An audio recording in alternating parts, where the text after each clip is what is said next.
I was like, yeah, I'm gonna become a web developer and work remotely from Thailand. He's just like, you're out of your mind. It did not compute for him, even though Yes, and I don't know if you've had any other situations where you had to make a decision to leave a life you built or a relationship you built to go mm, out on your own from the jungle. How do you like cut the cord like that? And do you end up ever regretting it, or are you always glad that you decided to go to the next destination or do the next thing? I'd say my government's more trustworthy than a lot of governments, but even still, like people actually thought that the government or any government, this is not just about Australia, cares about individual people's health.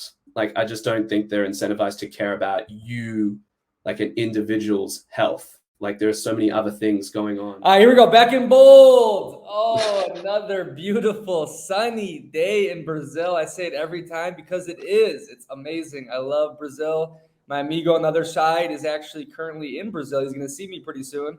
We'll do a little vlog and whatnot. But it's the legendary digital nomad himself, Chris the Freelancer. We started, messing around on the socials like about a year ago, right? And you Mm. messaged me on your, probably like the personal account, right? And it was like some dorky Australian guy asking questions about, I think it was Brazil. And I'm like, okay, whatever, here, I'll give you some tips and whatnot. And then I post my first vlog on YouTube, and then you comment on the vlog from your Chris the Freelancer account. I'm like, whoa, this is the same guy. Like, I know this guy. I've seen his Thailand stuff. I mean, everyone comes across that $600 a month in Thailand video. I think that's one of your most Mm. popular ones. And then I seen Yeah. you interviewed Andrew Henderson, Nomad Capitalist. So I already like saw a bunch of your stuff before. Like I think I even started Oh my wow. nomadic journey. And then like I put two and two together. I'm like, what the fuck? This dorky Australian guy is Mr. Chris the Freelancer. But anyway, how are you doing, buddy?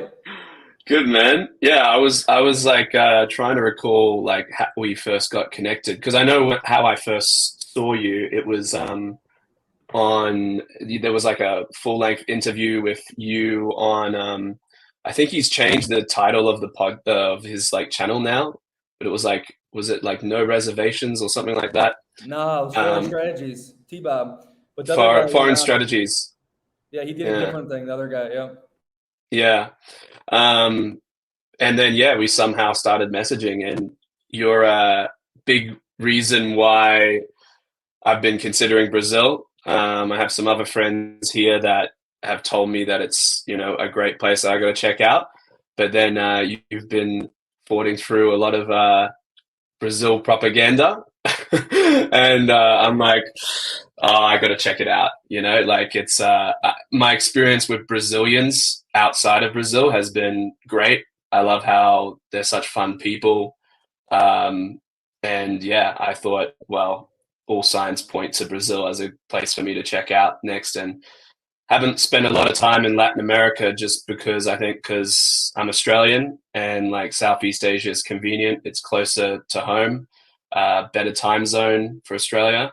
But I've pushed those excuses aside and now I'm in Latin America. So yeah, giving Brazil a go. And next month I'll be checking out the north and visiting you up there in João Pessoa. Hey, save the Brazil talk for when you come here because you owe me a vlog too. We're gonna Yeah. walk around and do a little vlog. But yeah, you were so worried about coming here, and I said, dude, tranquila, beleza, it's fine. But dude, you've been in this nomadic game for a long time, right? Obviously, Mm-hmm. during the COVID and whatnot, this kind of remote work, digital nomad life, like blew up in the mainstream. But you've Yeah. been on this like Thailand, work, do some coding type of atmosphere for a long time. So let's dive into all things digital nomad. I want to hear like kind of the history. I want to hear about the characters you met in this space, your big realization. So yeah, let's start with your quick little blurb into how you got into the nomadic life. Yeah, for sure. So I think a lot of people first like catch the travel bug. Like they have a certain experience where they're they're abroad and they're like, wow, this is great. Like I didn't realize this was out there. And so they essentially catch the travel bug and then want to live more time abroad or travel more. And for me, that was I did a study abroad in the United States in 2014 for 6 months, And I just realized that there's certain like experiences that you can't have in your own country. And I had like some, interesting experiences that just could not happen back home.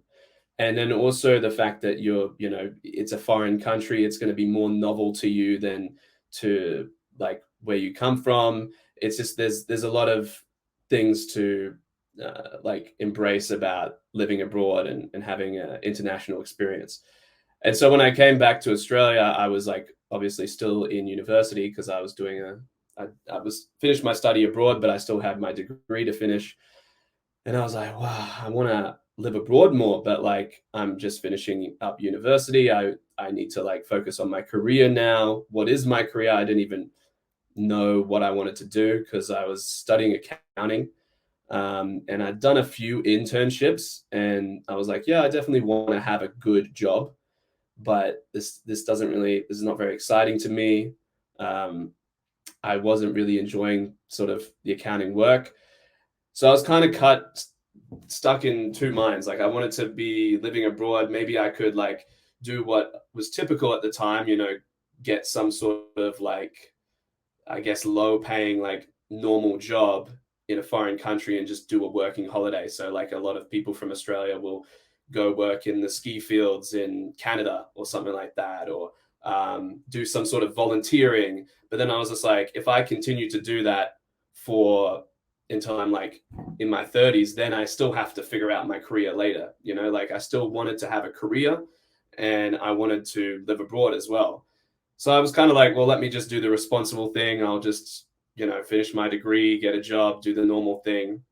And then I found an article I think it was TechCrunch or something, about a guy named Peter Levels. He actually founded nomadlist.com, if you're familiar with that website. Bro, his And Twitter's amazing. His Twitter's yeah, amazing. his You met Twitter is him too. amazing. You met him in Yeah, person, I met right? him once. Yeah. Yeah. Bro. Anyways, you Um, found the article? yeah. And basically, it was the first time I'd heard the term digital nomad. And this guy I could relate to What because year he was also this? had What year was this? 2015. Yeah. And I could relate to him because in his story, it also had like a time that he was doing study abroad. And then he was like, oh, I want to travel. And so he just started like, he's a pretty smart guy.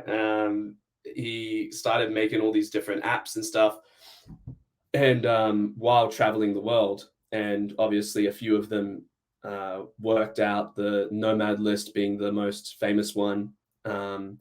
And he's a really interesting guy, as you say. Like, check out his Twitter. It's like Levels IO, and like he is incredibly transparent about how much money he makes, what he's doing behind the scenes. So you can see like how much money he's making at any point in time. He's really interesting dude. But that was basically the first time I'd heard the term digital nomad. And like instantly, I was like, this is the solution to my problems because I want to have a career and I also want to have the ability to live abroad. So this was like putting the two together. I was dating my long-term girlfriend at the time. And I said to her, like, hey, I want to live this lifestyle. Do you want to come with me? And it just so happened that we had a trip planned to Thailand. And so we went to Thailand. We actually went to Chiang Mai in 2015, which is, for those of you who don't know, a big popular digital nomad destination.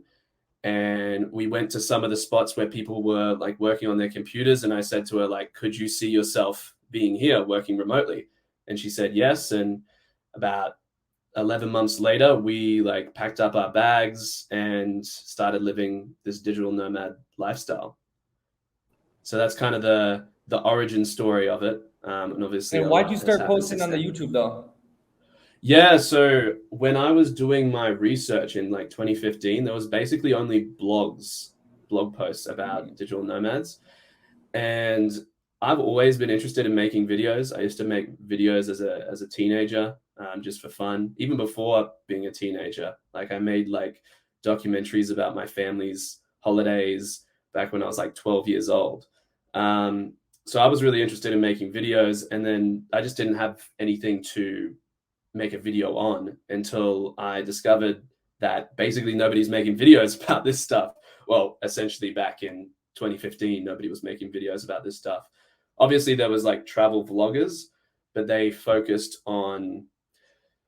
only focused on like the tourism side of it. Like they didn't focus on how do you get work done, how do you buy groceries, how do you do essential normal life stuff while you're, going on these tours and exploring the world. So I wanted to be that channel. I wanted to create the channel that didn't exist. And yeah, when I first started, I think my first video that I did abroad was working remotely in Bali, and I had basically a full-time contract that I was still working on. So I was working basically a full-time job in Bali for 2 weeks. And I wanted to show that it was possible because, like you said, since the pandemic, it's like so normal now to work remotely from foreign countries. Everyone gets it.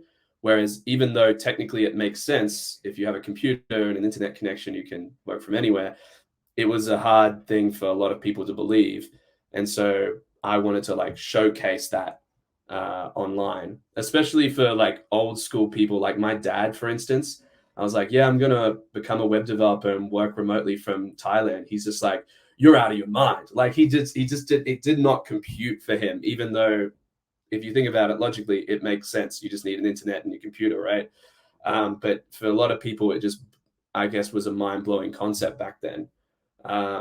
And the other thing for me that was like super motivating about the digital nomad life was the scene. So like something that I'm interested in that not every person who lives this lifestyle is interested in is like going to places where other digital nomads congregate, and seeing interesting co-working spaces around the world and stuff like that. Digital dorks? You like the digital dorks? Digital dorks, as you call them, yeah. And so like Bali had some amazing co-working spaces. I mean, the first one I worked out of was like it's called Hubert. It doesn't exist anymore, I don't think. And it was like a bamboo house with internet. And I just thought this is like such a cool place to like work remotely from. Like, and Bali has got some of the coolest co-working spaces in the world. In a lot of places, a co-working space just looks like an office, but in Bali, there was another one that was my favorite until it closed down last year called Dojo, that has like, it's like a beach house basically with a pool. And so you could like jump off your computer, go swimming and come back to your computer, which was like super cool to me back in 2016. So I wanted to like make videos about these spaces, just show people like what's out there. Basically, it was a topic I was really interested in, and just because nobody else was creating the content, it just made me super motivated to fill that gap, basically. Okay, so let's talk about then and versus now and everything that's kind of transpired, the people who have came, the people who have gone. Just kind of give me your synopsis on the journey of the last 8 years in the whole digital nomad community. Has it gotten better, worse, awesome? What do you think? Yeah, well, first of all, I'll just start by saying that there was a time before me as well. Some of my viewers are like, you're the OG nomad, Chris, or whatever, because I started in 2016. But, I think since 2000, as early as 2007, I think there was No, Tim Ferriss. Tim Ferriss did it, and he wrote the book in 2004, the 4-Hour Work Week. He was kind of making money online. He had like an assistant from India doing it. That's what I'm referencing. I think it was written in 2007, or was it as early as 2004? 2004, I think. Check it out, Tim Ferriss. I'll look it up. You keep talking. Okay. Yeah, so basically since the advent of Skype, I guess, or like video calling, there was certain entrepreneurs that could do their work online. The thing that's really changed is remote work for people that are freelance and like literal remote jobs. Like they're still employed, but they can do it from anywhere in the world.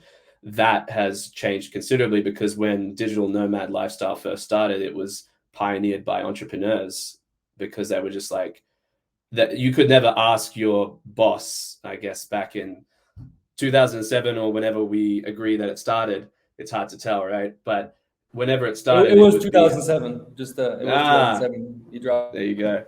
But maybe even before that, like somebody was like working remotely. Like the only thing, the technology had to be ready, and the had to be good enough, and you had to be able to get away with it, basically. And so entrepreneurs, maybe they didn't deal with clients, or maybe they did, but they had enough pull to say, hey, I'm going to be working remotely. We have to video call now.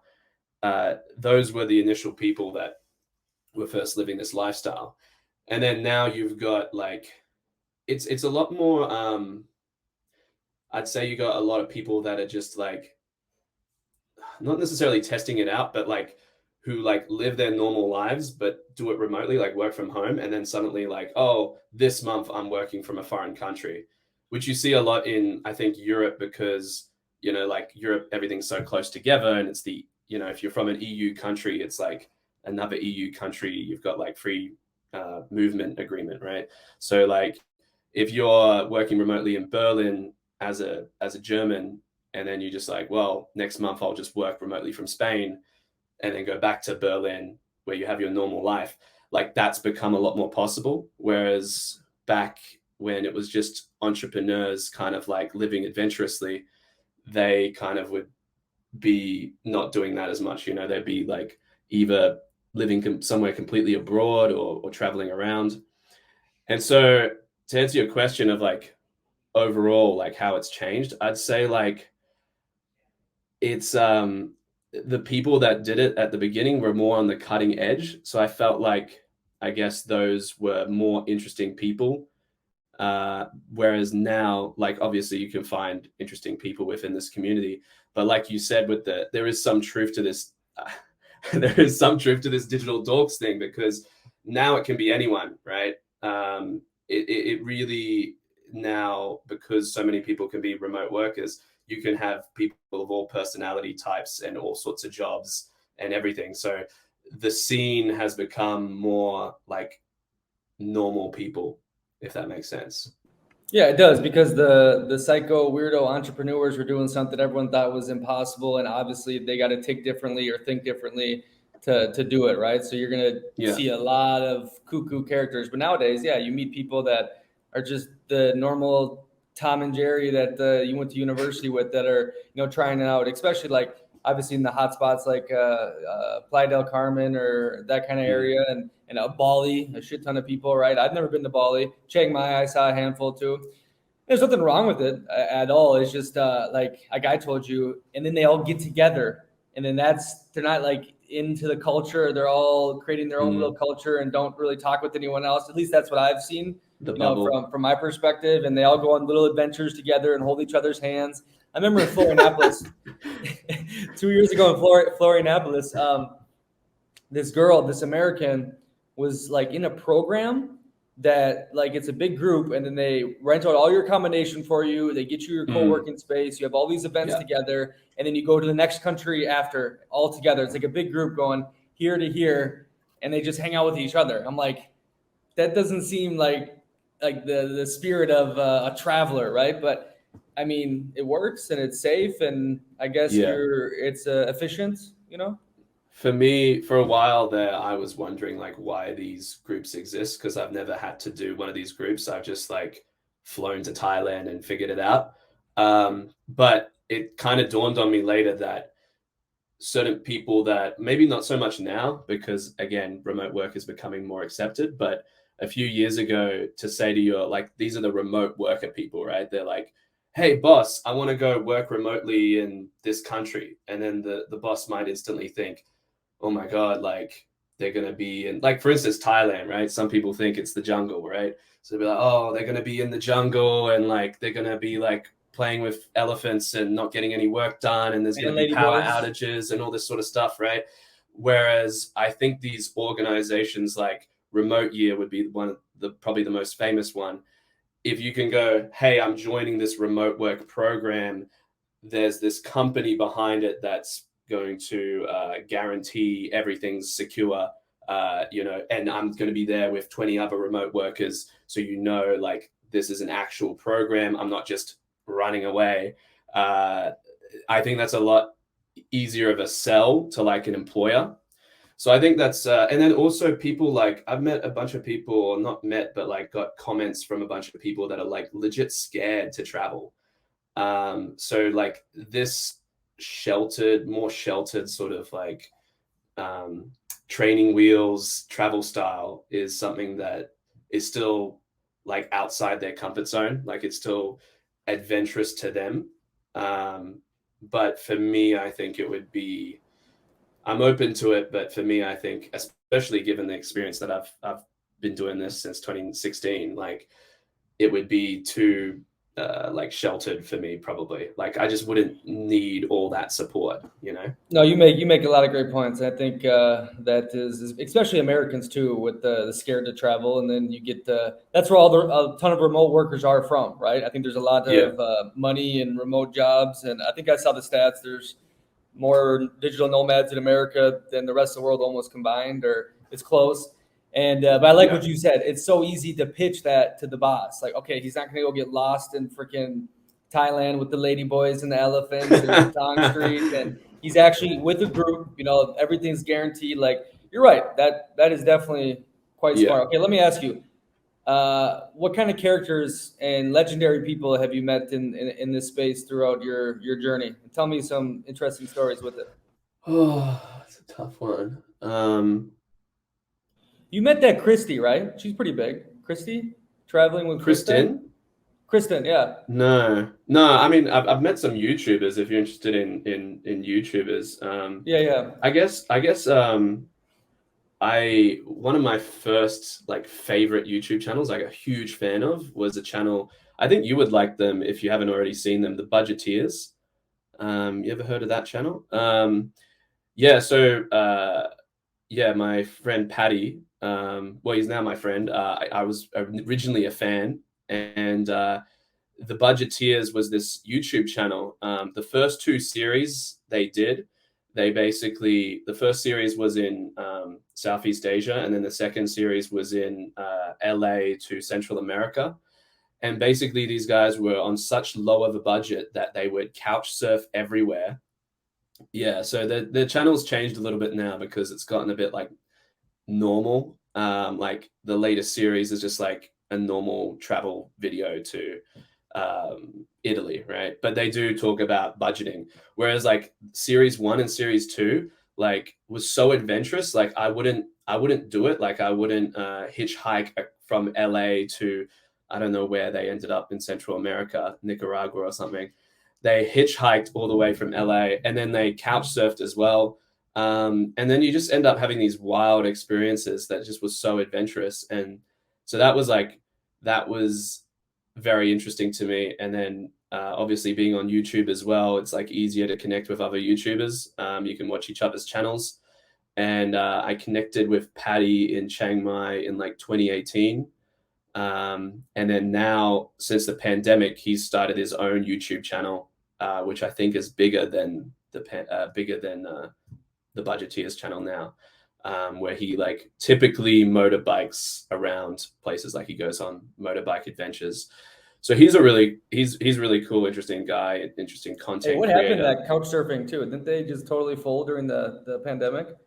I don't know. I remember they started charging, um, Um, that was but I I think don't I know. did I it one haven't. time with someone that did it for me because I'd never heard of it, and it was actually like pretty good. Yeah, it was Yeah. Airbnb basically for free. It's crazy. Like some of the stuff they get, like on the first two series that you'll see, a lot of the places that they stayed was like it's called couch surfing, but I don't think I remember them sleeping on a couch. Like one place they got like a bedroom, a full on bedroom, in like a really nice house in West Hollywood. Um, but that was a bit different because they had some traction from the first series, and I guess being a bit famous, they would get probably opportunities that normal couch surfers wouldn't get. I've never tried it Dude, myself, and I wouldn't do couch surf. Wouldn't do hitchhiking either. But that's why I find it interesting to watch, is it because like that's some people consider what I do adventurous. That to me is like adventurous. Um, And then a guy that you've interviewed, Mark Zolo, Captain Zolo, Oh, you met he's him? his Naughty stuff. No, Nomad? I haven't met him actually, but just like I would love to meet him. Like that's super adventurous as well. So like I guess there's like in terms of why I like, I think there's part of what drives me the digital nomad lifestyle is my sense of adventure. But I'm also like I'm not super adventurous, but I'm also like not super in like trying to be in my comfort zone, if that makes sense. So these people that are really pushing it, I love hearing their stories and watching their videos. Um, and like, yeah, people that are doing things off the beaten path in this digital nomad world, like we talked about, it's getting more and more normal. So like I don't really cover super like normal places. Like for instance, like Lisbon. Lisbon's like you might say like the second most popular digital nomad destination in the world right now. But to me, it's just too normal. It's like Europe, like it'd be hard to tell whether somebody is living as a Portuguese person in Lisbon or an American in Lisbon. Like it's just it's not an adventurous lifestyle. It's just living in Europe, right? Um, so certain things don't like aren't adventurous enough for me to sort of get excited about. But at the same time, I'm not pulling a Mark Zolo and going to Mogadishu just because it's the most dangerous city in the world, But I respect that. I respect the balls, and it's super interesting. He just had a kid too, so I think his days of Oh, adventure really? are coming to the Oh, end. Yeah. no. But hold on, you brought up some points here, and then I want to talk about obviously the Nomad Capitalist. You interviewed him, and now he's Oh, yeah. freaking big time. I mean, huge on the YouTube and whatnot. But the couch surfing, getting the big rooms, and how much has that changed though? Airbnb, hotels, accommodation. I mean, Mm. when you were doing it, it was totally different now, wasn't it? Yeah, I'd say like um, the weird thing that happened for me last year is I started using hotels a lot more than Airbnb than I had in the past. Like I would never even look at a hotel. So like in 2015, for instance, uh, we did my long-term partner and me at the time. We went to on this trip to Thailand. Yeah, same trip where we saw Chiang Mai. Hey, is that And some woke Australian talk when you say partner, or can't you say girlfriend, or oh, is yeah, yeah, that not yeah. good So in anymore? Australia, we typically say partner rather than like girlfriend or anything like Like that. normally, it's not some like PC talk or anything. No, no, it's just like how Australians Sure. normally talk. Yeah. Just being, yeah, I'm being politically correct with how I say it. My ex, basically, my girlfriend at the time. And yeah, we stayed in like this, I think it was five-star hotel in Phuket and like paid like maybe double to five times as much as staying at this like really interesting Airbnb in Penang. And then I wrote my blog had a different form back then, and I wrote an article of like why stay in a five-star hotel because this place was so much more interesting, and I felt just as much service, and it was like five times, maybe like half or five times cheaper, Soul. something It like was that. authentic. Like you could feel Yeah, something more than the same old hotel type of shit, right? And but now it's yeah, like the Airbnb sold out to the corporate, all the investors. And obviously, I'm not going to hate on the free market and do what you got to do to make money. But yeah. like, I luckily in Pipa, I stayed in one of those. Like it felt like I was transported back in time to like the picturesque Airbnb with the lady who comes and if you want extra food, here you go, and make your bed and do a little cute shit. Like it was just soul. I'm like, oh my god, I love this. You can still find that. It's more Yeah. expensive now, and you got to search.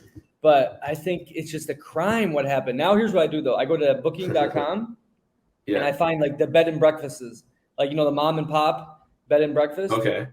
I love that. You get like a cool, authentic, good Mm. vibe, and You can't find that that's everywhere though. no, no, not everywhere. Mm. Of course not. But there's decent amount. The places I go to, there's a lot of small chain hotels or just one mom and pop type business they're running. Yeah. But keep going. I cut you off. Make this more of a conversation. I hate these interviews. Right? Let's talk. Yeah. Well, I was just gonna say, um, I think Airbnb's market has become more of like family home vacation stuff. So, like for instance, stuff that can't be fulfilled by like hotels and resorts. So like say for instance, you got a family of 5 and you want to rent out a house. Like Airbnb is still like the best for that. But if we trace back Airbnb to its like origin story, it's like sleeping on somebody's couch. You know, it's an air bed and breakfast, right? So like that whole vibe, I guess it's similar. I was talking to somebody about Uber the other day, and like when I did Uber for the first time in America, and when you got in that car, you were like, "Hey, look, it's a random dude driving us here." And I don't know if you remember like Lyft with like the purple or pink or purple like mustache that they put at the front of the car, and it was like a vibe. It was a party. Now it's like Uber's just like a taxi.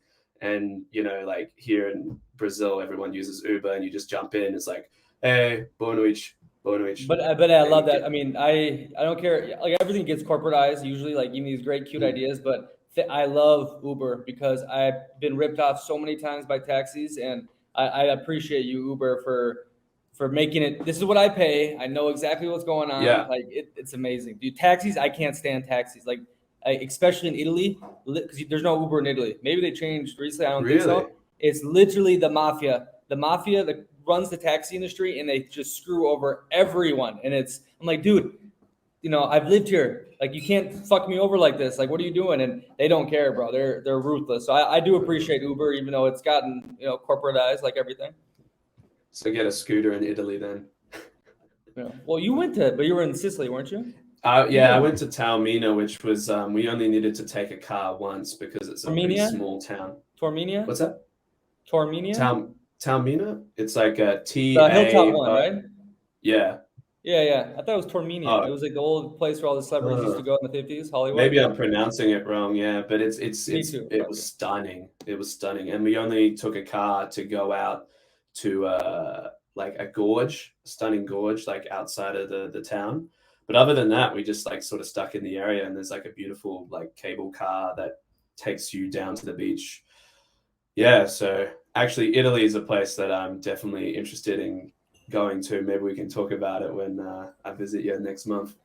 Hey, let me ask you this though. So yeah, obviously the digital nomad thing is popular now. It's become much easier with those groups. You have the Wi-Fi, or a lot of places you have the SIM card, the iPhones, the translator apps. Mm, So obviously the convenience and the ease of it has jumped up. And we just said like the soul and what happened to Airbnb is mm. depressing. But was it really that good back in the day, or is it way better now with actually having Wi-Fi wherever you need it, being able to communicate back home just fine, cheap SIM cards? Like, are we nostalgic for the past, or like where's the balance? Do you understand what I'm saying? Yeah, it's interesting. Um, I guess it depends on what you get out of the destinations that you travel to. One of the things I've noticed about you, which I find interesting, is like you're quite off the beaten path kind of guy. So like I don't really see you hanging out in like typical, destinations around the world. Yeah, it's great that pretty much every city in the world now has Wi-Fi, and I could go work remotely from Buenos Aires or Lima or like any sort of major city because I know they're going to have Wi-Fi and people need it to work. Um, but like, is that super interesting to me? Like, not as much. Like, I think what was super interesting to me was like, okay, Bali, where people go to vacation, where it's like about most people think I'm going to go there, be disconnected, have a vacation from my work, is an actual place where you can work from. And then what that created then was a digital nomad community where you had this merge of like resort living with working. And then you created these like cool co-working spaces that I mentioned before. So that's kind of, I guess everyone's different, but that's kind of that's if you look at my channel, like the majority of the locations I've covered have been those sort of places, like just a standard city where people work anyway. It's like, okay, cool, you worked there. Like plenty of people are in an office working in that city anyway. But places that you wouldn't associate with work, you can work out of, and there's these spaces that sort of facilitate that bridge the gap between resort or like vacation living and or possibly something more adventurous, right? So like maybe going to, I don't know, I've been looking up stuff about the Amazon. If they were to put like a co-working space with like super or like with reliable internet in the middle of the jungle, you know, I'd be there like next month, you know. That shit's cool to me, you know. Sorry for swearing. I don't know if you allow swearing on the channel, but like that stuff is cool to me. Yeah, so like, is it better or worse now? I guess it's just, yeah, it's just more mainstream. And yeah, there were like, for instance, there were people like, I'm in Sao Paulo, Brazil at the moment. There were people working as expats here before there was people working like remotely on the internet, right? Like a few of the guys I've met here have been here like 11 plus, like 10 plus years being expats, right? So that's not, I don't live that differently to them. Like there's been people working here, but what the internet and sort of the digital nomad scene has created is, yeah, sort of like places where you wouldn't typically have thought to work or been able to work from. Now you can combine work with adventure or resort living or something more associated with like traveling. What do you think of That makes that sense. digital nomad Facebook group? Are you on that? If not, what other groups are you a part of, or you Mm. recommend, or think are dorky? Which one are you talking about? The big one with that Danish guy, he runs it. Digital nomads I around have the no world. idea. I hardly use Facebook anymore, man. Like it's just, Facebook has but good groups, dude. groups Facebook has really groups are good the groups. best thing about Facebook, though. I'd say.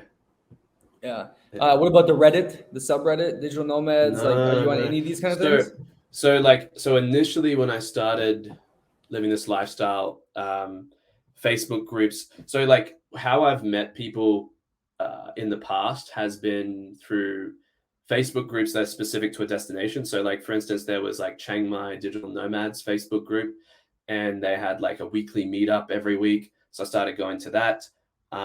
In Bali, with the cool co-working spaces, they have like tons of community events. So I just went to those and met people. Um, there's also Nomad List. I used Nomad List last year actually in Turkey. I messaged someone and they said, "Hey, there's a WhatsApp group," and they added me to a WhatsApp group. So there's communities everywhere. It just depends on whether they're on Facebook, whether they're on a WhatsApp chat, or whether they congregate at some sort of co-working space or community group. Um, I typically don't use a lot of Facebook groups anymore, and I guess because I've been like, for instance, with the Chiang Mai example, once I'd met enough people in Chiang Mai and had my own friend group, I didn't really go to the meetups anymore, or like seek out people on Facebook groups. Um, so like, and then the thing you'll find about digital nomads is like if you live this lifestyle for a while and meet enough of them, they're always moving around. So somebody you met in Thailand might be in Portugal right now, which has actually happened last year, you know. And so like I bumped into some friends that I'd met like in different places around the world in Portugal. So like digital nomads are always traveling. Actually, some of my friends in Rio that I met up with last month, I met them in Thailand, right? So yeah, so like for me, yeah, I guess the last time that I tried to like connect with digital nomads and didn't know anyone in the city, it was through Nomad List, which when I started, I think I signed up to Nomad List 8 years ago. It was $25 lifetime.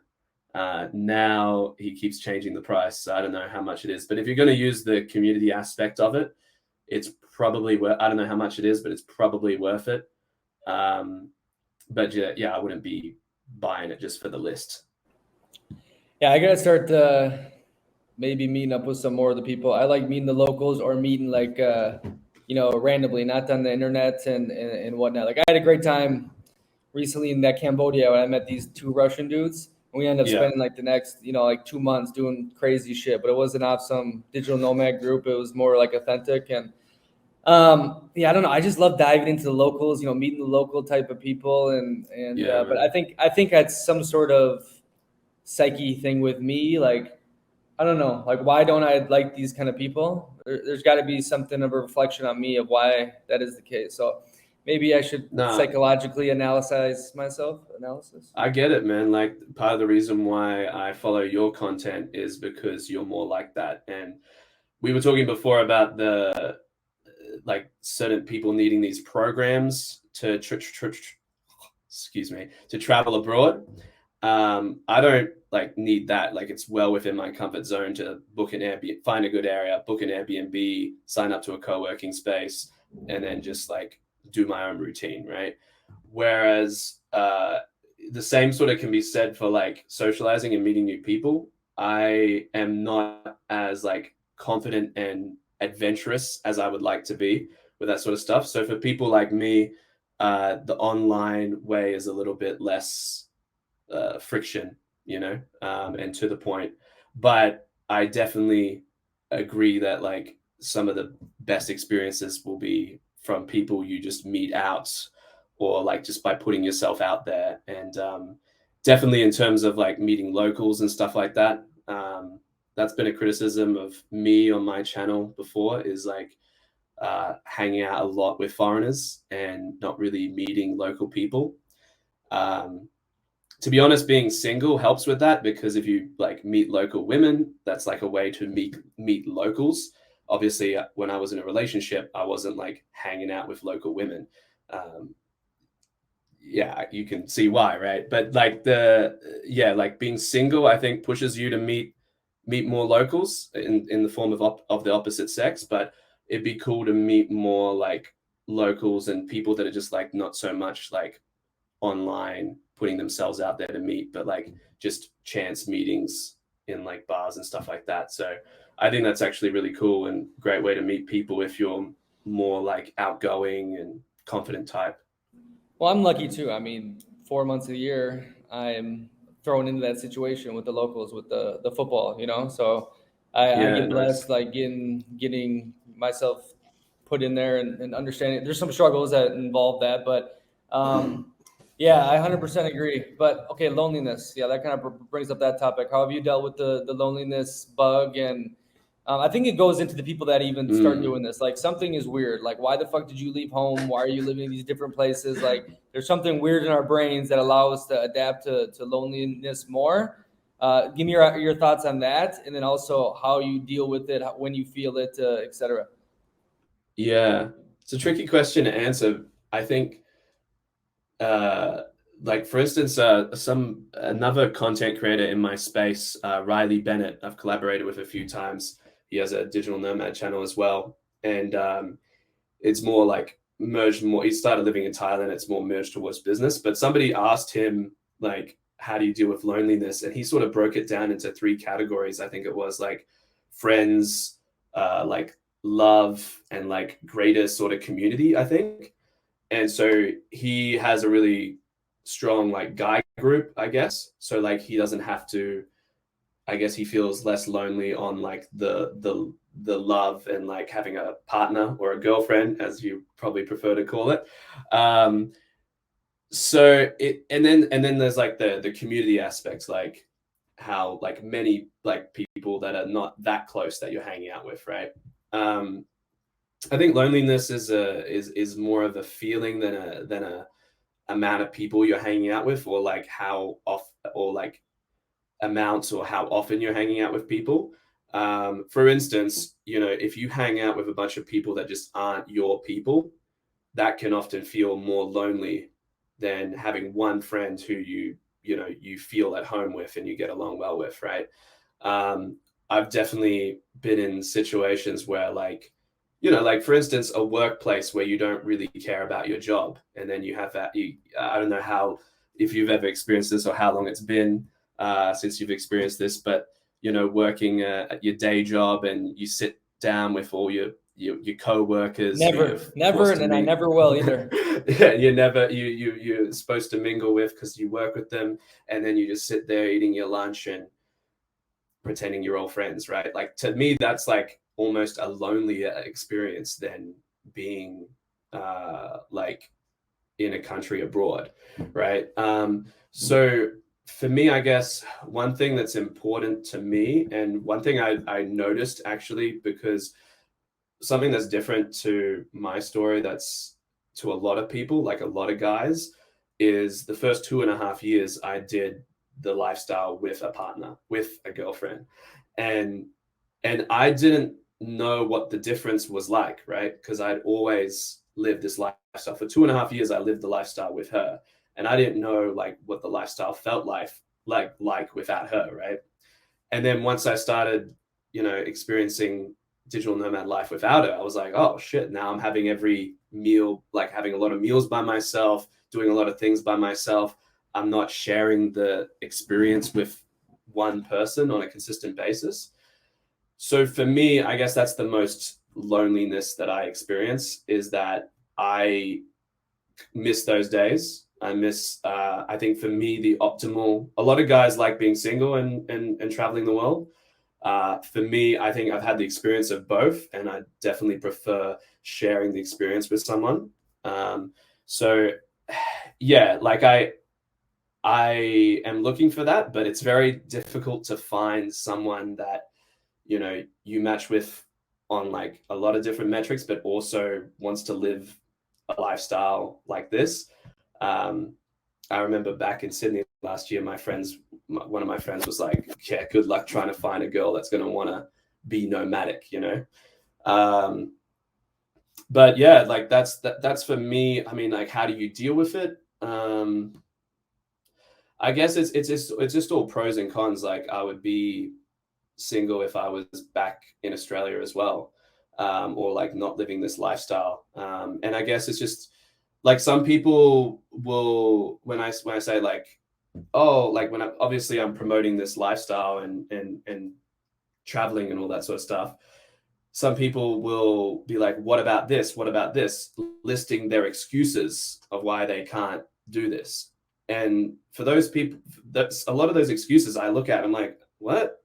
Like, that does not outweigh the benefit, or the benefit of travel for me personally.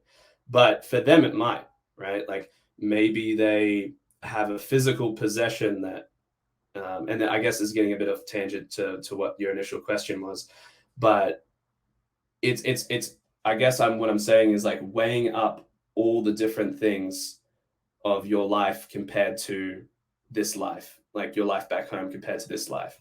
And Yeah, put a pin in that, because we were talking about that at the start about, what happens if I can't eat cheese anymore, and then you learn you don't need yeah, cheese in Thailand. But hold on. yeah, So how do you deal with it? You didn't give me any concrete, practical tips. I Because don't here's know, me. For man. some odd reason, like, I don't get lonely. Only like Yeah. once every 4-ish months, one night I'm like, holy fuck, what am I doing? I miss this person. I miss that person. And I say, Nick, 'cause now I've been through it. I said, Nick, don't do anything stupid. Just go to sleep. And then I wake up in the morning. I'm like, holy shit, I can do whatever I want. I have a beautiful woman. My life is amazing. I'm on the beach. Like, it's great, right? So my thing with dealing with it, well, I got friends like from Yeah. back home. You see maybe once a year, once every 2 years. So you FaceTime them, have conversations with them. I have good family that I can count on. I can call, but I don't I don't really get the lonely bug. But I'll tell you what, though, Yeah. you're right. It's Okay. not necessarily like you can feel the most lonely in the world meeting a lot of different people. I remember like one of my flare ups happened in Palermo in Sicily. I think I've been going for like 3 straight months, and I met this girl on the train, and I invited her out later in the day, and then I had these 2 French girls in my Airbnb. It's like a big Airbnb, and you take like a room, right? And I'm like, hey, come Uh-huh. with me. I'm going with this chick. And then we go there, and I hear these girls speaking American English. So I'm like, oh, come over here. Don't sit by yourself. So it's me Mm-hmm. and 5 girls, right? And no one else. And everyone's looking at me like, oh, you're the king. And, we're drinking. And I'm like, yeah, I'm the pimp. Like, let's go. And then I remember like there's the song like Lonely by Akon was playing. I'm so lonely. And I'm just Uh-huh. sitting here, like everyone's talking, and I'm just looking like, okay, I'll never see this person again. I probably won't see that person again. Like, Mm. I don't even really like this person. Why am I here? Then I was thinking about a girl I was seeing back in the northern Italy, and it Yeah. just like hit me, like it slaps you in the face, like, holy fuck, I'm by here by myself. No one really cares about me. They're gonna forget about me. Like, and I don't know. So you had those existential type feelings and thoughts. Yeah. Every 4 months I do, but then I get over it. Yeah. Okay. Yeah. I think after you've said all that, I think for me, one of the great things that I have, and I've become quite grateful for, is I have like parents that I can call on a regular basis. I have a good relationship with my parents. Um, I try to. I don't really do it here in Brazil because of the time zone difference. It's hard, but like I try to call my mother every day. So in the end, it ends up being like at least 2 to 3 calls a week with my mother, right? I knew you were a mother's Um, boy, and now a lot of yeah, things make sense. I'm a bit of a mummy's boy, yeah. And then my dad, I call probably like once a week, once a fortnight, maybe. Um, and the conversation with him is quite different. It's like, yeah, so how's work going? How's work going? It always goes to like, how's work going? How much money are you making? Like he's the money guy. And then my mom's like, how are you feeling? Are you happy? Look after yourself. Are you safe? Um, yeah, I'm really fortunate to like have a good relationship with my parents who are super supportive. And I think maybe that's why, like what you mentioned before with the like loneliness episodes, I only sort of feel like I don't know if you'd call it loneliness, but like feelings like, I wish I'd be doing this with somebody else right now. Like I wish this was a shared experience right now. There's certain things like I don't really want to be doing by myself, maybe like going Dude, to a hold party on. or something. That is one of the things I'm so grateful of doing this Bold Perceptions, right? So Yeah. that's one of the aspects of it is like a journal of my life. So I can share these experiences and my feelings and my thoughts somewhere. Like I can create it, right? And like, Okay. because I couldn't imagine going through all this kind of stuff and not writing about it. And for me, it helps to, I don't know, share. And, some people get something out of it and whatnot. But you know what I'm saying is that like, Yeah, nice. so I can go to The Paris content alone. I creation can, helps you. yeah, for sure. I mean, some people do the writing, right? They journal it and just to Yeah. get, or to process it, right? And Yeah. I don't know. I think that helps me a lot. Yeah. Yeah, for me, I'm a huge journaler, but it's like a personal thing. I like write to myself, not to the outside world. Yeah, when it comes to creating like written content for like an audience, I just much prefer making videos. Like I enjoy it way more. And as you've seen, I like my Instagram as well. I like creating good photos, posting stories, stuff like that. Uh, I have a few people in my life who like anti-social media, and I just don't understand. Like, it makes me question why I do those things. And like, yeah, hearing you say that, I think that's interesting. That I think I'm it's a sharing way for my us to my share it. experiences with people, yeah, and so Yeah, that's why I think it is through the socials and and whatnot. also documenting it as well. See, for sure, it's a Yeah, journal. I mean, part of this is a freaking journal. you can And look back on whenever I yourself get as well. super drunk, I'm like, I start scrolling a little bit. I'm like, holy fuck, that was cool. Wow, that was great. Like it gives me good, emotions and whatnot. Creating is amazing, dude. Everyone talks about, okay, stop consuming, produce more, and even if it Yeah, is like digital crap, like it is, especially like then you think back like, wow, when I made this, I remember what inspired me to make it, and then when I look at it, it's like, oh, I'm this memory, and it brings up this, and I don't know. I enjoy doing it. It gives you some purpose, right? Because I think too, yeah. I don't know, just traveling gets boring. This cathedral, this temple, this bar, Oh this yeah. beach. Okay, it gets over. And then what else do you do? You Mhm. just work on something that you say you're not that passionate about necessarily. What coding and you need to have bigger purpose than just travel and work. No. Yeah, for sure.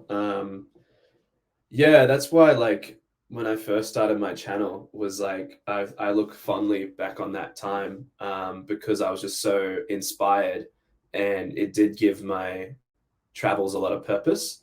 Um, as I've gotten as I've covered a lot of, like, I guess going back to what we talked about at the start of the video, like a lot of this lifestyle was novel, and a lot of these like digital nomad destinations like Bali and Chiang Mai, I felt had to be covered properly.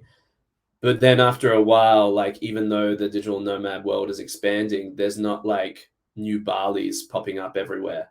So my inspiration to create videos on those things kind of has slowed down. So you've seen, so yeah, people that follow me, obviously, I create less videos now. I'm like doing like maybe averaging 2 a year. Um, and yeah, I miss being inspired. People might think that like, I don't like I don't want to make a YouTube video, but just like I've never done it for business. Like I've never, I don't create a video for the sake of creating a video. I have to be inspired to do it.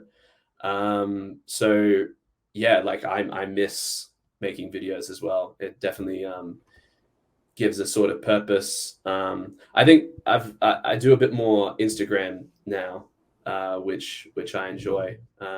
So creating photos Dude, and stories and reels. your pandemic story thing was amazing.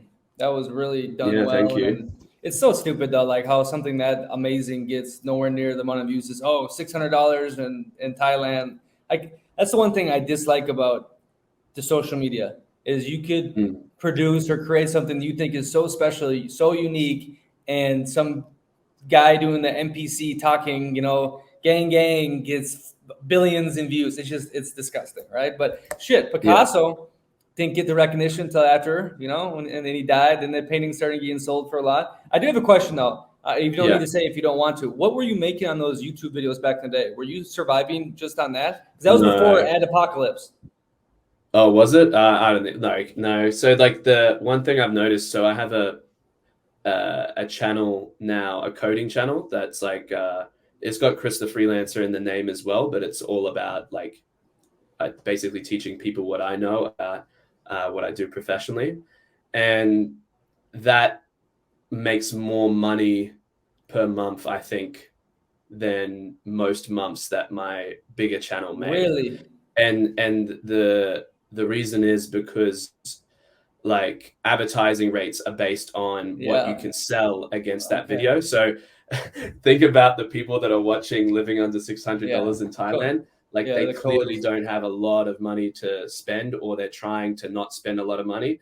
So the ad rates on that, even though it's a half an hour video with an average watch time of like 10 minutes and like 2.2 million views or something like that, it's not a lot of money for a video that's been watched that much. If your channel is about money, funnily enough, that's the best niche to make money in. So like Ali Abdal, he has an interesting video about how he made money, and one of the videos where he made 100K in ad revenue on one video, and the video was about how much money he made on another video. So if you talk about how much, so like this is like a thing you can, I'll probably do this at some point, honestly. Like make a video on how much I made on another video that'll do really well, and then I can tell people how much I made on the video talking about how much I made on the original video. And it's just like, yeah, like I have a friend, like yeah, my friends talking about finance stuff, like they make way more per minute or whatever than travel content, especially budget travel content. If you basically just think about who's watching your videos, if they're the type of person that has a lot of money and are looking to spend it, or you're teaching something valuable. If you're teaching something, essentially, people are going to pay for education. So like teaching people money would probably be the best niche, because people who sell courses on how to make money will advertise against your content. What do you think is the best digital nomad businesses right now? Obviously, drop shipping got hits.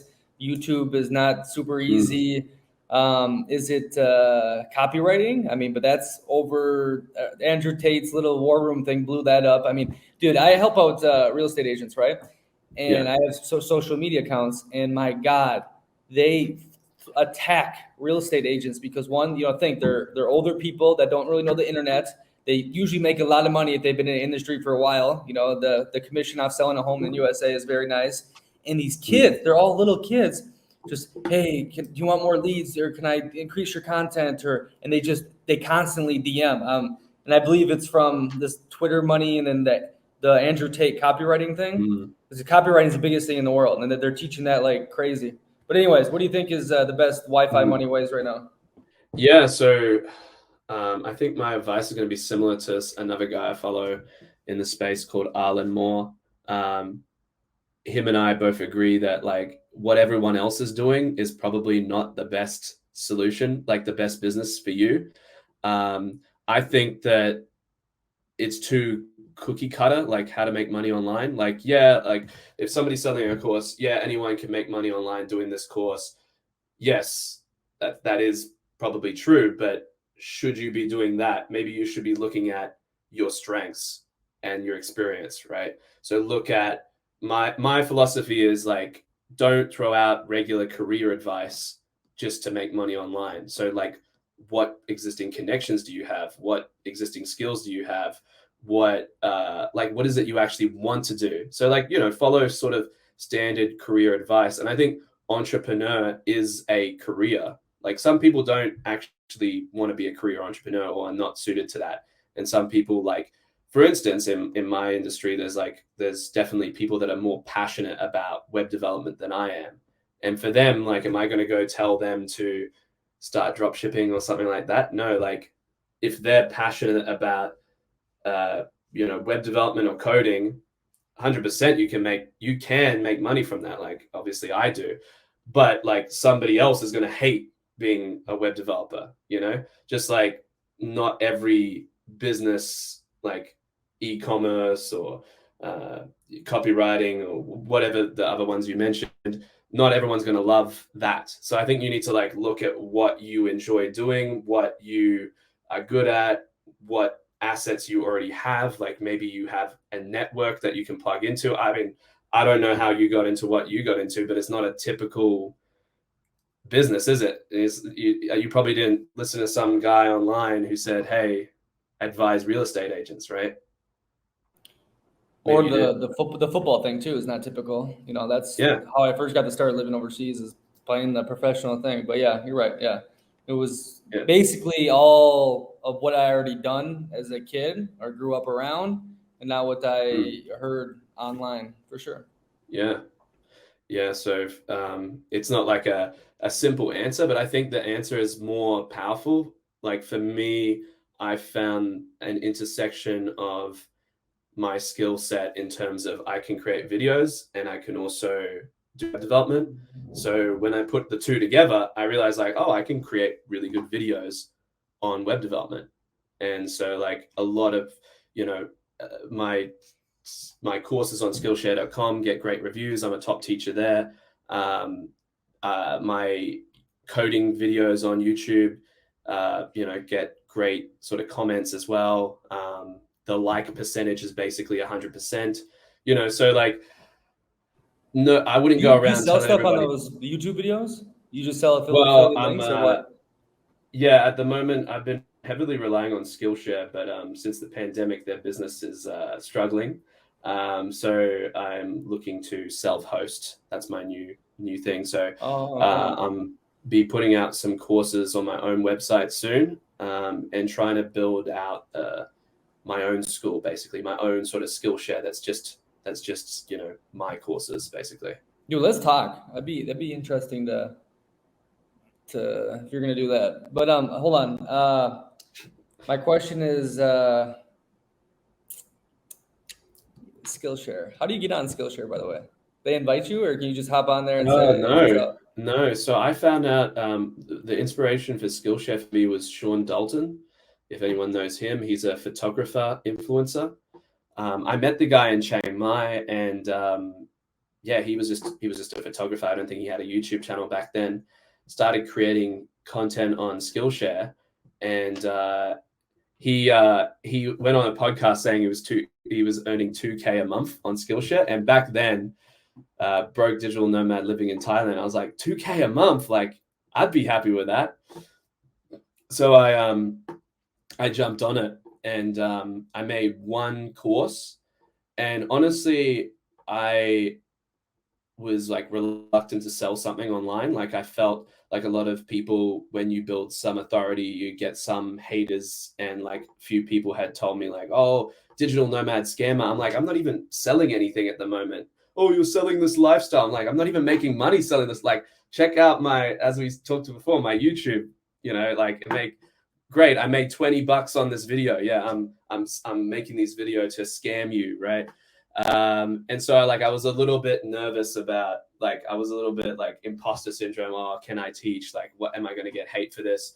And so Skillshare provided a way for me to not sell, if that makes sense, because I wasn't super confident selling. And even still, I had to overcome because I obviously mentioned it on a YouTube channel or something. Hey, I'm on Skillshare now, check it out, which is like a soft sell, right? And I still had one guy email me and he's just like, you sell out, blah, blah, blah. And the funny thing was I emailed the guy back and I was just like, hey, look, I've built these skills. You don't have to sign up if you don't want to, you can even sign up and cancel. It's so hard not just tearing apart these freaking losers, but all of them are total dorks. 99% of the people that do that shit are literally fat in the basement or I can't.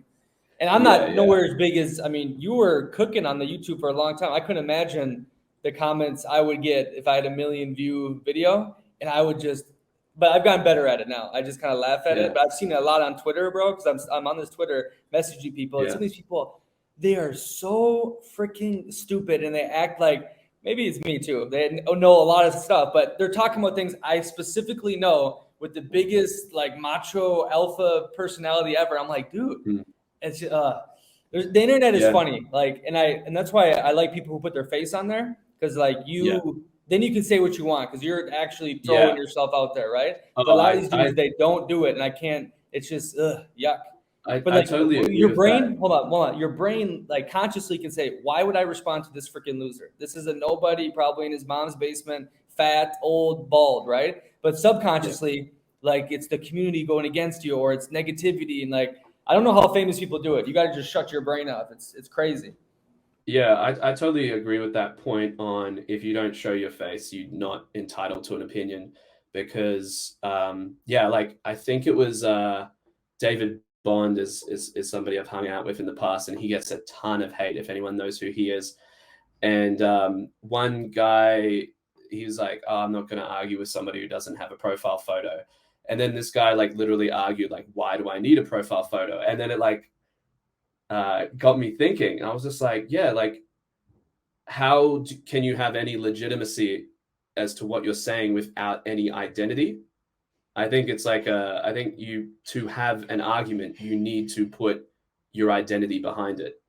So just on that, that's a slippery slope. That's a slippery slope, because I like anonymous type things, because a lot of people, we saw during the whole thing a couple of years ago, people, if they said anything, they were getting fired, and they're getting, so I think we need anonymity. But when these negative anonymous people, and it's just bro. But how can you be held accountable? This is the thing. I think the bigger problem with what you're saying is that there is, this vendetta against free speech when somebody says that something that another person doesn't like. So the problem for me, I think, is people getting in trouble for saying what they believe.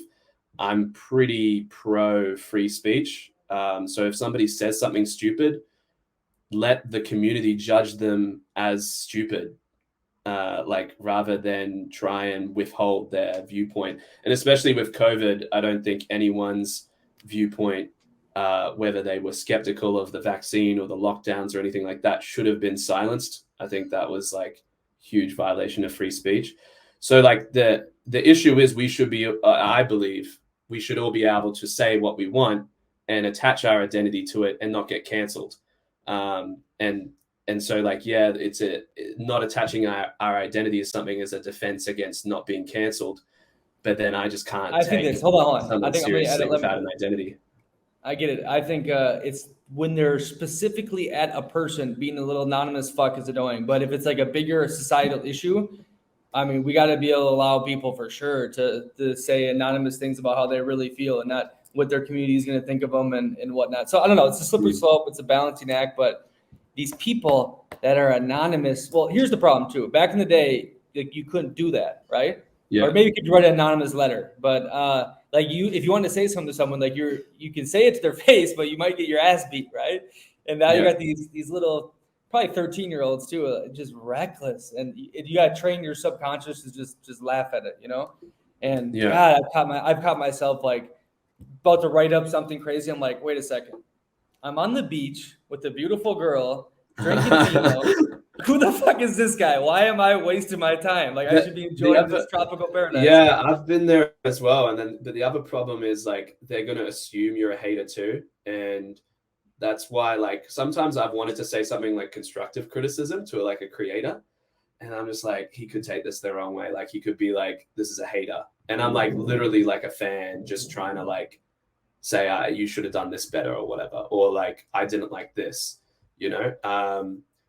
So yeah, like you're just going to be seen as a hater if you say some unsolicited negative stuff. But if a content creator or somebody says, "Hey, I'm looking for feedback. I want some constructive criticism on this," I'll happily like yeah go in. Just like anyone in society, you know, like you're not just going to go up to somebody and say, "Hey, your fashion sense sucks." I say like you should wear this shirt with those pants.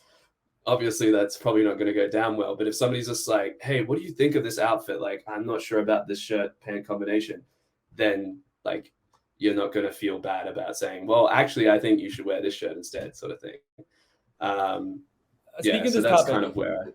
What's that? this goes into kind of that nomad capitalist thing. So you interviewed this guy before he blew up, that Andrew Henderson, and I Mhm. don't care really about your personal observations or whatnot, but obviously you met him in person and you know who he is. The dude is Yeah. blown up, right? And he's blown up for reasons because a lot of people are afraid that we're getting locked out and we need multiple passports and they're cracking down on free speech. And I kind of just want to get your ideas after you sat Mm. down in person with him.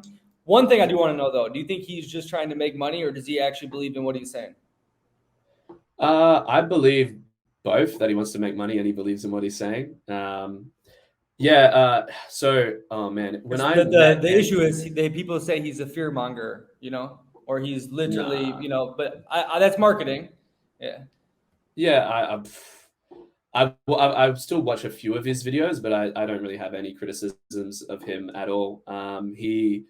When I met him, it was such a different time for me. I think it was 2017. So we're talking like 6 years ago, right? And I was a bit ignorant back then because I wasn't even looking at Five Flags lifestyle. Didn't really understand any of this stuff.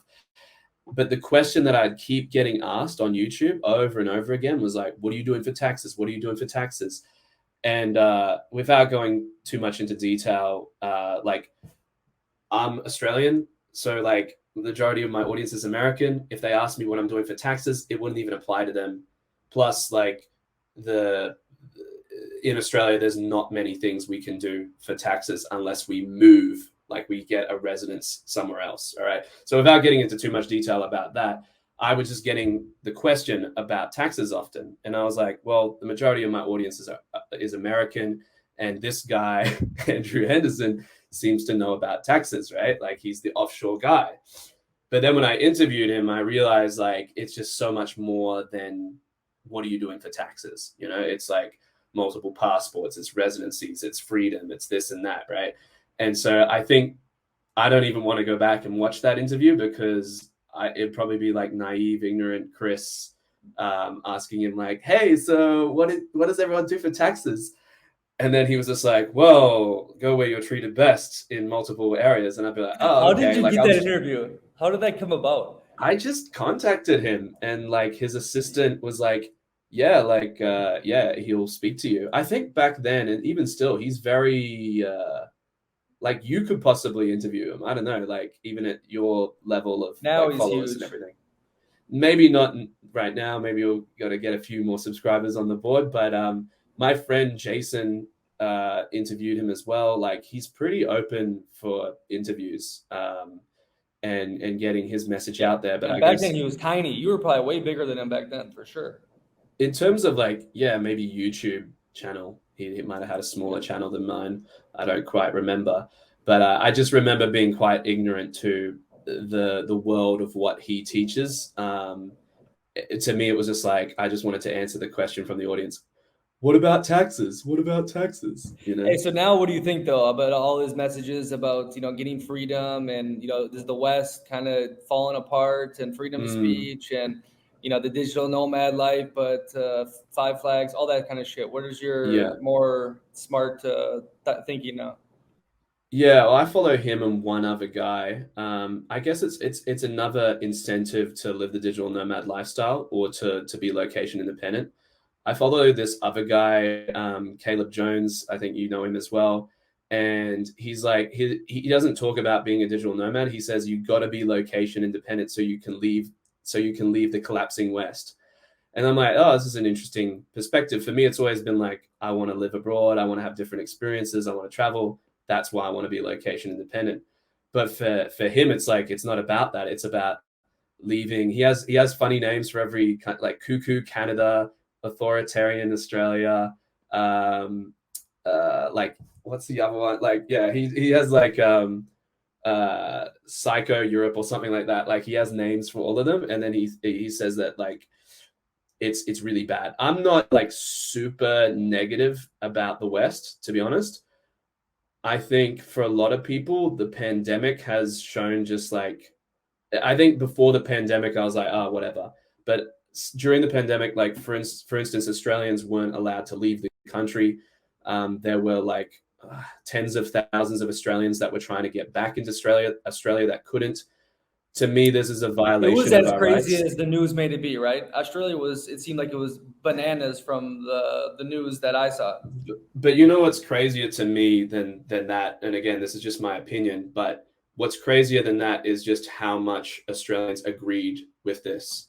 I realized how much people of my country are very compliant and we trust our government a lot.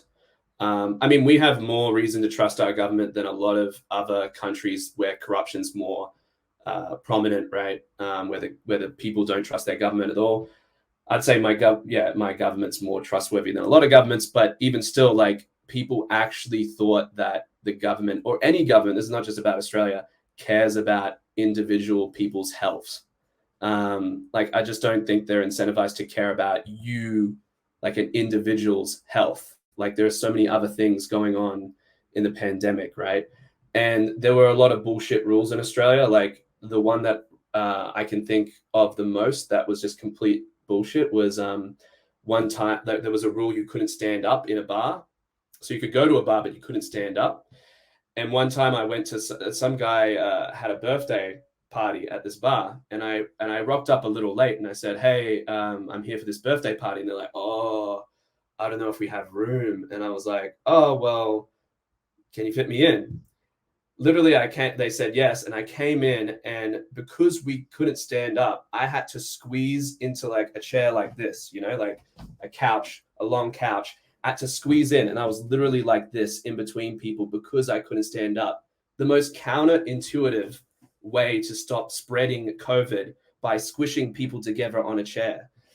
So it's just like to say that this whole thing, that's like one example, to say that this whole thing's about health and it's all about, not spreading COVID and it was a perfect system is like complete, like, yeah, I just don't believe it. Right. And so at the end of the day, it just goes to show like how much control governments have.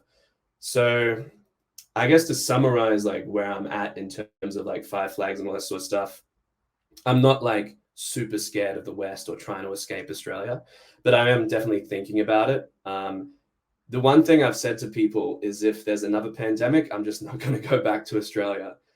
Not because I think Australia is bad. It's just like I can't leave. Whereas if I was in Brazil in 2021, I could have at least left Brazil, gone to some other country, gone to some place that was Mexico. welcoming me, that allowed me to go to another place. Just the fact that they stopped us from leaving our own country and coming back is just like too much, and some people get triggered when I say that, like, oh yeah, you're going to die of COVID or whatever, but like I'm willing to take that risk. I feel like it should be my choice to leave or enter if I'm a citizen of that country. So that's where I just don't agree with it. And yeah, I have I actually have a video on my channel about COVID and the digital nomad perspective. I'm not sure if you've seen it, but I interviewed actually two Americans, but one, the first American, my friend Upton, and I said, "Oh, it's cool. It's like, so in America, you can just like leave and re-enter." And he just like, and he laughed and he goes like, "Even that question just sounds ridiculous to me. Like, of course I can leave and re-enter. Like, these are my rights." I think it was And close though. You had there were some times where they said I had to get some vax or some shit. No, I had to. There was something weird, yeah, but it was we were shocked. I mean, I didn't spend any time in USA during it. I'm pretty sure. No, yeah, or maybe a little. And then I went to Mexico. Yeah, and 'cause Mexico is free for all. You could do whatever you want. It was so I did 1 month in Italy, and yeah, then I found out loopholes in the rules. So I traveled all of Italy, by myself. And then summer in Europe was amazing. Then I left. Went back to USA for a little. This is 2020. Then went to Mexico, and it was amazing. Then went back to Europe. They got a little crazy. But yeah, I maybe spent 1 month in lockdown, the whole thing. I traveled the rest of the time. I couldn't deal yeah. with that horse shit. And there's people, I was even Brazil, dude. They started late with it, but there were some people I talked to here that literally spent a full year like in their apartment. I mean, Brazil was Which actually would be crazy. really tough for Brazilians. Yeah, I know. But they love their government too. They're very Oh, really? supplicated to their yeah, bro. Like they'll listen to who says what. Yeah, I don't. That's Uh, one thing I dislike. yeah. Well, I was just to finish on Anyways, I that got point. off I on a was just going tangent. to say like Upton. I think he went to 7 countries during like 2020 or 2021 or something. So like there were. I just feel like obviously each country is entitled to make their own rules, but the fact that you couldn't leave one country, I would like to the choice of being able to, if there's a country that's welcoming me and is like, hey, come, we don't need you to be vaccinated or have a test or whatever. I want to be able to do that. Like I think of myself, or I think on sort of like a global perspective. Like I look at different countries and what they're offering, kind of like Andrew Henderson, go where you're treated best. I kind of have a global perspective, and I feel like I should be able to go where whichever country has the best offer, and is willing to take, and yeah, obviously follow the rules of that country. But I wasn't even allowed to, like, say, for instance, fly to Mexico from Australia because you can't leave this country. The island prison. It was like back in the days where the British created the colony Well, prison. Well, I don't want to complain too much because I don't know if you know this, but Melbourne, Australia, was most locked down city in the world, and people in that city have like actual trauma from COVID.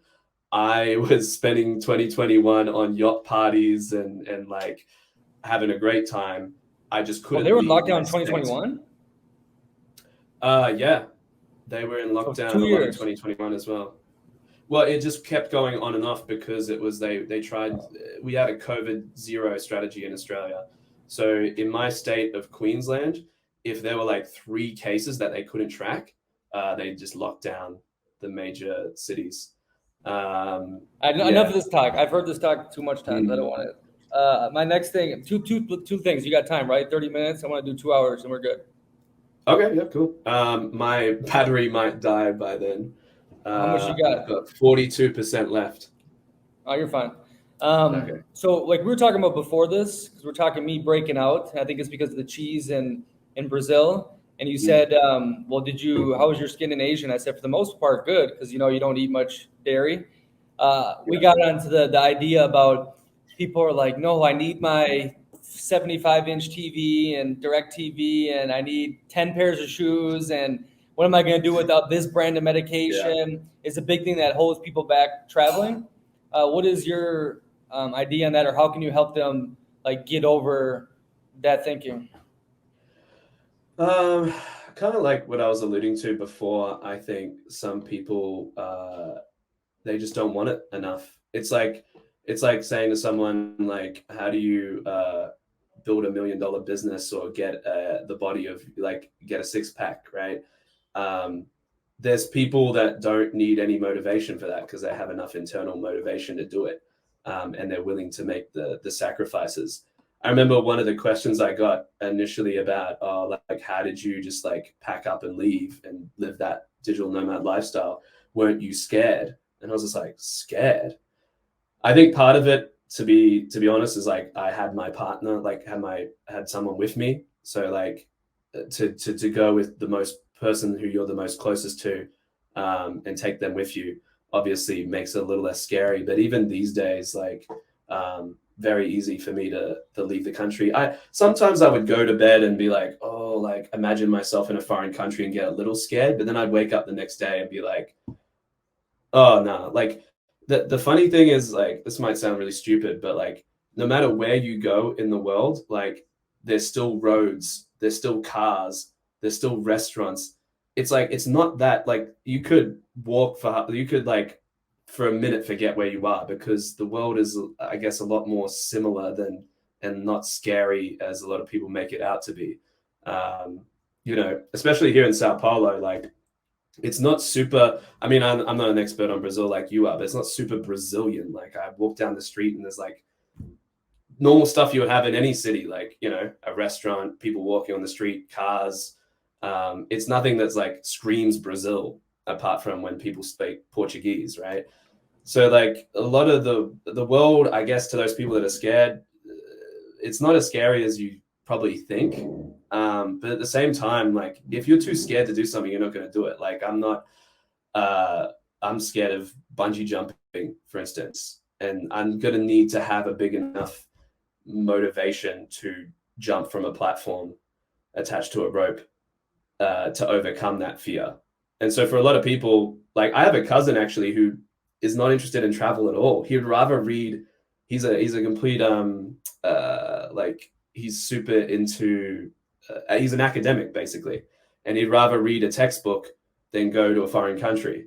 So like for him, it's just like his excuses are valid. Like you don't have to travel if you don't want to. Hey, hold on. This is like about being scared of travel. I'm talking about basically people like me. I brought like 3, 4 suitcases when I first moved to Copenhagen, and So now you're I more can. talking about minimalism.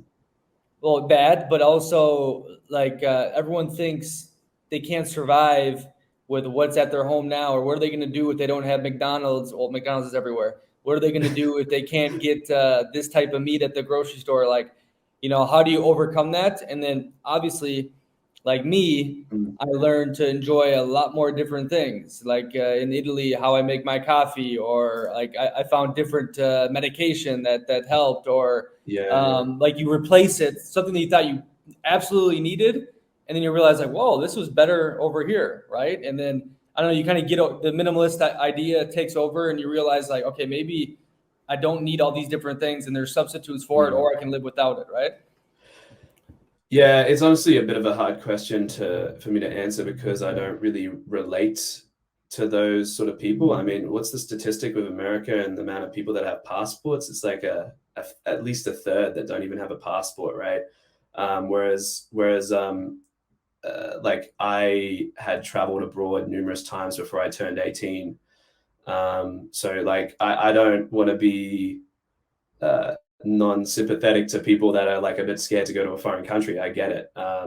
Some countries are legit scary. Most of them aren't. uh, yeah. So like, in terms of like, can I go without this? Can I go without that? One thing I would say that that people might not realize is that by changing your environment, it completely sort of resets your life in a lot of ways and changes a lot of the rules. Like one of the things about like if you have an addiction or a habit, if you completely change your environment, you can often break the habit automatically. So like I've noticed certain things with my diet, to bring it back to the cheese. Like I'm eating something on a regular basis every day, and then I just go to another country, and without thinking about it, I'm no longer eating that thing. And it's just the change in environment can completely kill a habit. And I think this is like part of the reason why like people will go to rehab centers. Like you're going to a completely different environment, you're not around the same people. Maybe like if you do drugs, you go to a rehab center, nobody's doing drugs, so there's no like influence. You're not doing your same sort of lifestyle, right? So yeah, if you're hooked on anything, and you want to travel, and it's not, and that's like a concern for you, I would just like, again, the deal with this is like, you don't have to be like us, right? You don't have to like say, oh, I'm going to commit to 6 months abroad or a year abroad or be a nomad forever. Like, plan a 2-week trip, plan a 1-week trip, plan whatever you're comfortable with, and test it out. If you're so, if you have a lot of concerns, right? This is something that you can definitely dip your toes in. I mean, for Americans, Mexico is just across the border. Canada for something a little less adventurous. Even just go to Hawaii, you know, like or Alaska, right, in your own country. Yeah, there's ways you can, you know, test it out. I guess that'd be sort of my best advice for somebody who can't really relate specifically with those people. Okay, good points. I was more getting into like a specific substitution of way of life. I like what you said about breaking habits and the environment and shaking up your brain, but I think a lot of people, that's why they pack so much shit. They think they can't live without it. Or how can I go a month without being next to Buffalo Wild Wings in the USA? And I think you find good substitutes. Sometimes the substitutes turn out to be something you like better than before, or you learn that, oh, I don't need to live with it, or I don't need all these different things. Similar to like your friends, like, damn, how am I going to go a month without going to Lucky's bar and seeing Johnny and Timmy? And you find out, oh, I met some other people and it's not the end of the world. Like, I think you get a more of abundance mindset when you do the traveling, but you practice minimalism, if that makes sense, which is kind of like a weird thing. You're practicing minimalism, but you're becoming more abundant, and you're not living in scarcity relating to I need to have this and be around this, and what happens if I don't have it, right? It also gives you that feeling like, okay, fuck, I can get dropped off anywhere in the world with the backpack and that travel-on suitcase and thrive. I mean, that's a pretty freeing feeling that you can make do with whatever you got on you, and you're not reliant on your external validation from your high school friends or from your job or from your big house and your car. Anyways, I was going to say something that you reminded me of with Brazil and habits and environments. Bro, let me read the tweet. I don't want to paraphrase it. Because I'm a Twitter guy now, okay? I'm tweeting like... okay, I'll have to follow you. Yeah, you do. It takes a different type of person to stay sane in Brazil. Getting lost in the sauce, the vibe, the temptations, slippery slope. Routines will save you. Do like a month at most your first time in Brazil. Have you felt that? Like where it gets to be, okay, you're a good little boy. Little boy. I don't know whether it's my life hasn't been saucy enough or whether I'm just so strong on routines. But I just love routine, and my life doesn't work without having routines. Like here, for instance, I get up every day and I start every day with my 30-minute Portuguese lesson on Pimsleur. And then, you know, I always have workouts built into my routine. So right now I try to work out 5 days a week. So like Monday to Friday. And this was actually, this might be an interesting point for the interview or the conversation, as you like to call it. When I was in 2020, I was back home, and then and somebody asked me, an Australian guy asked me, "Oh, how do you work from Bali?" And I was just like, I don't get it. Like, I live a life that's just like you, but in Bali. Like, I get up, I travel to the co-working space. I work from the co-working space. I'll like travel from the co-working space to the gym. Then I'll work out. Then I'll like go home, shower, go to a bar, come home. Like, how is that any different to, you know, where you're from, right? And I think a lot of people, like, they just, for instance, and this is why I find like places like Bali so fascinating as a remote work destination, is historically so many people have Bali associated with vacation. So I think for him, in his mind, he's like, okay, so I arrive in Bali, I get to the hotel, I'm drinking bintangs, which is the beer in Bali, in Indonesia, by the pool, And then like we go have some Indonesian food, and then we're partying every night or whatever. And he just couldn't see how you could still live that lifestyle like where we were from in Australia if you wanted to, just like less people are doing it. But you can also live a normal lifestyle, normal in this world. And so that's kind of like my first video, like I mentioned, that I ever did abroad. That was like what I was showcasing. Like I didn't just put in me going to the co-working space. I put in me doing laundry. I put in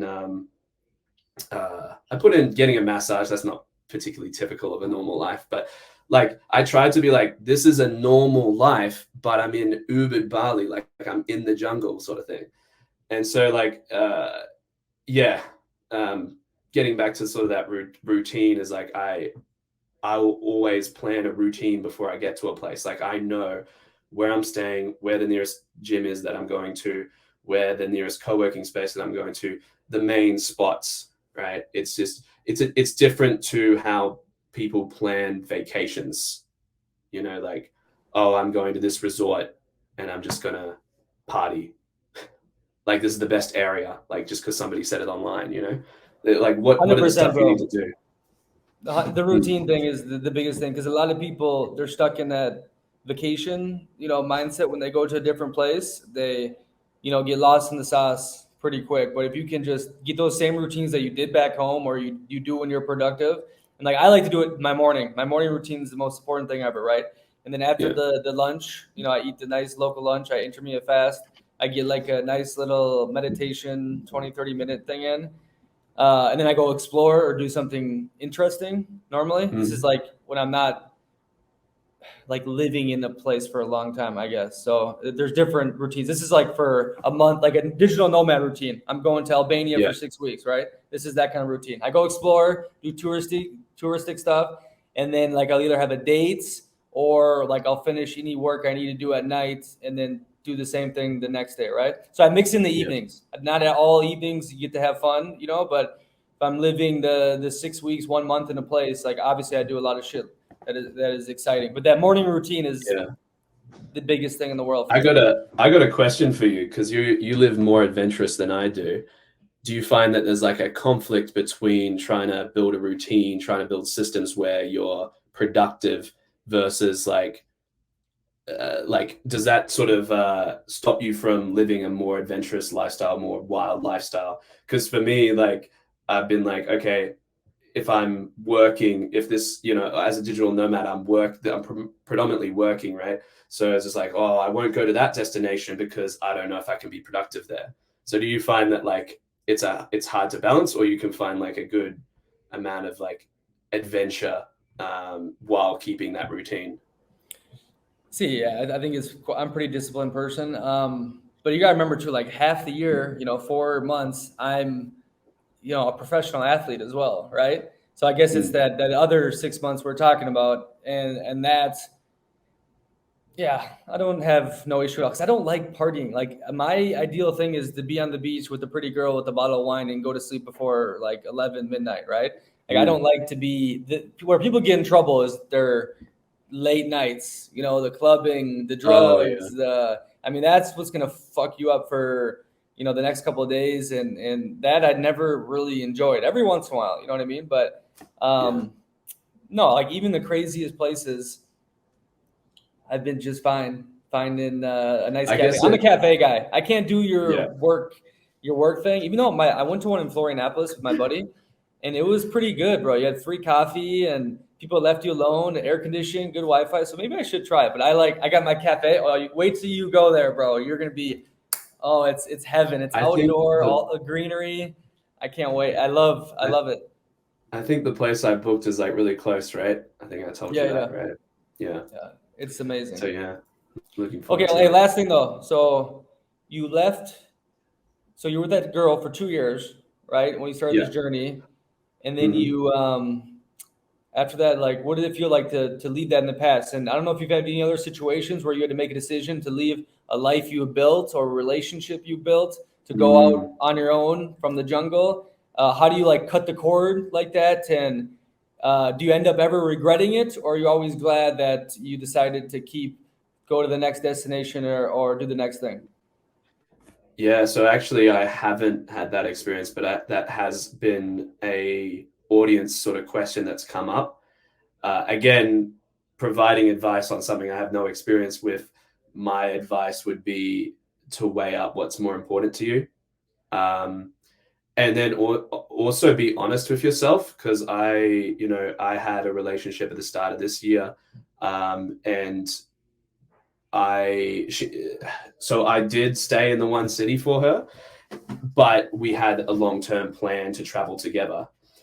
I think the balance for me was, if she said, no, I want to just live in this city for the rest of my life, I'm not interested in the travel lifestyle, I would have had to make that choice. Well, I don't think that's going to work with my lifestyle, because I like to travel like a good number of months a year at least. But because she was open to, because she was like, no, I want to travel as well. I'm working a full time corporate job. I'm going to transition. And she was like in the process of transitioning. She even knew what career she wanted to get into, which she's into now, which is location independent. I took a hit on the travel to like duke it out with her, not duke it out. What's the grind it out with her in the one city, build like spend some time just focusing on work while she's focusing on building her location independent thing, and then traveling together. That was the plan, but the relationship didn't work out for other reasons. um, so I haven't actually had a situation where I had to make the choice, like, do I pursue this relationship, or do I keep traveling? Um, since I've been single, I've obviously met some girls in foreign countries, but it hasn't been serious enough for me to like not to like wait back for them, or like to stop traveling.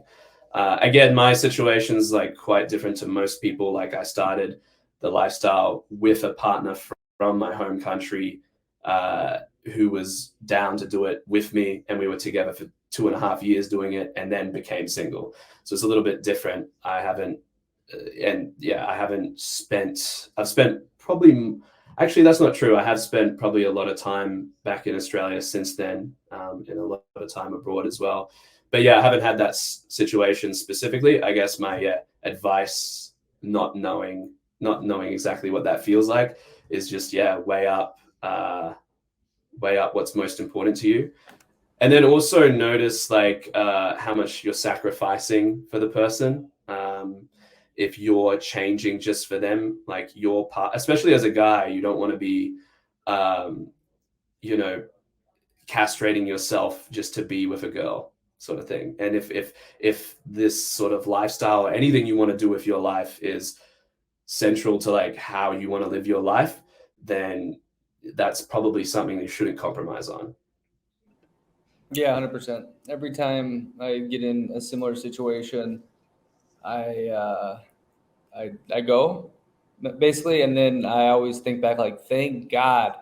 Oh my God, I was about to go back to Poland this year and go play probably in Warsaw, and if I would have done that, I would have found Joe Pessoa, which is freaking paradise. I live on the freaking beach. I love my people I'm with, the team. I got beautiful relationships, and I mean, I Mm. just think back like, holy shit, I could have been in the freezing cold, like, oh, thank God. But you get clouded when it comes to this stuff because like us, I think we're susceptible,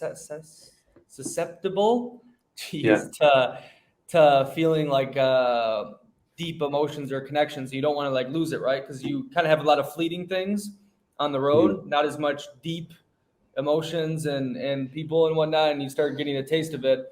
You're like, fuck, I need to keep this somehow, or I'm going to go back to feeling, what I'm saying. You're just not around Yeah. family all the time. You're not around people that are super close to you, and then when you get that feeling, it's addicting, and you don't want to let go of it. Okay, so what's the end goal then, Mr. Dodd? Do you have a couple more countries you need to see? Are you going to go 6 months living in one area, 6 months traveling, the family? Kind of what is your long term vision, as in the next couple of years, and then if you're going to settle down?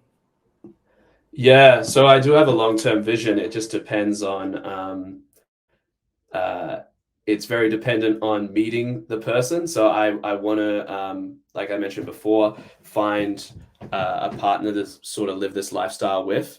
I want to do that for at least like 2 to 5 years, I'd say. Travel with that person, and then ideally start a family after that. Um, yeah, that's sort of my like 5 to 10 year plan, I guess you could say. But like I said, it's like when you're sort of how do I say, like, I think you're probably a bit similar. Like there's some people when it comes to dating that are just like, it's like a job that they're recruiting for, and they're like, oh, this person like hits my attributes, and so like, yeah, I'm gonna marry them or settle down with them. Like I need to feel something, like there needs to be like a romantic connection there, and that's kind of hard to uh like plan for. Do you know what I mean? You never know where you're going to be. I mean, the girl I fell for, who I moved to Melbourne for, I met her at a bar randomly, and we just like had an instant connection, which was just how do you plan for that? Do you know what I mean? And then also like when I met her, she was working that corporate job, so I was like, oh, okay, well, I'm still going to go traveling. Like I said before, like I wasn't gonna just move to Melbourne and live her as she's living a corporate job. But then when I finished my travels or towards the end of last year and we reconnected, she was like, well, I've got this career plan to move into being location independent. And so I kind of had it mapped out with her. But unfortunately, yeah, when it comes to love, sometimes in relationships, sometimes it just doesn't work out. So yeah, Okay, so eventually like I where do want to though? have a family. Yeah, the family. So let's say you have the family. Where are you gonna Mm, be located? You've seen a lot of the world, right? If you could pick yeah, one place, don't just say, oh, because you can say Australia, but don't just say it because it's your home, right? Like if you could really yeah. pick one place to base yourself out of there, and then are you doing it for 8 months? You're just chilling there, and then it's like a 4 month travel type thing, or like kind of Mm. lay it out for me. Yeah, I Ideal mean, life. do you like you look, I might be interested in living in Bali, to be honest. 6 hour flight to my home city, um, direct flight.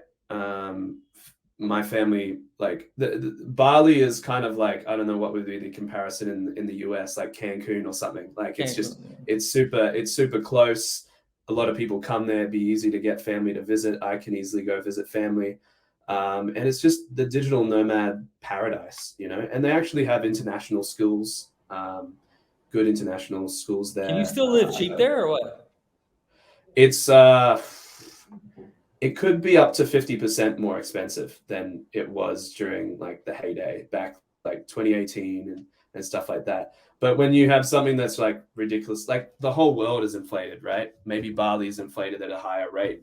But yeah, when you like, so the deal with Bali is like, I went back there recently, and my two friends who were there at the time said the same thing, and I'd met them both in Bali years ago. They're like, yeah, Bali's getting worse, but it's still better than anything else out there.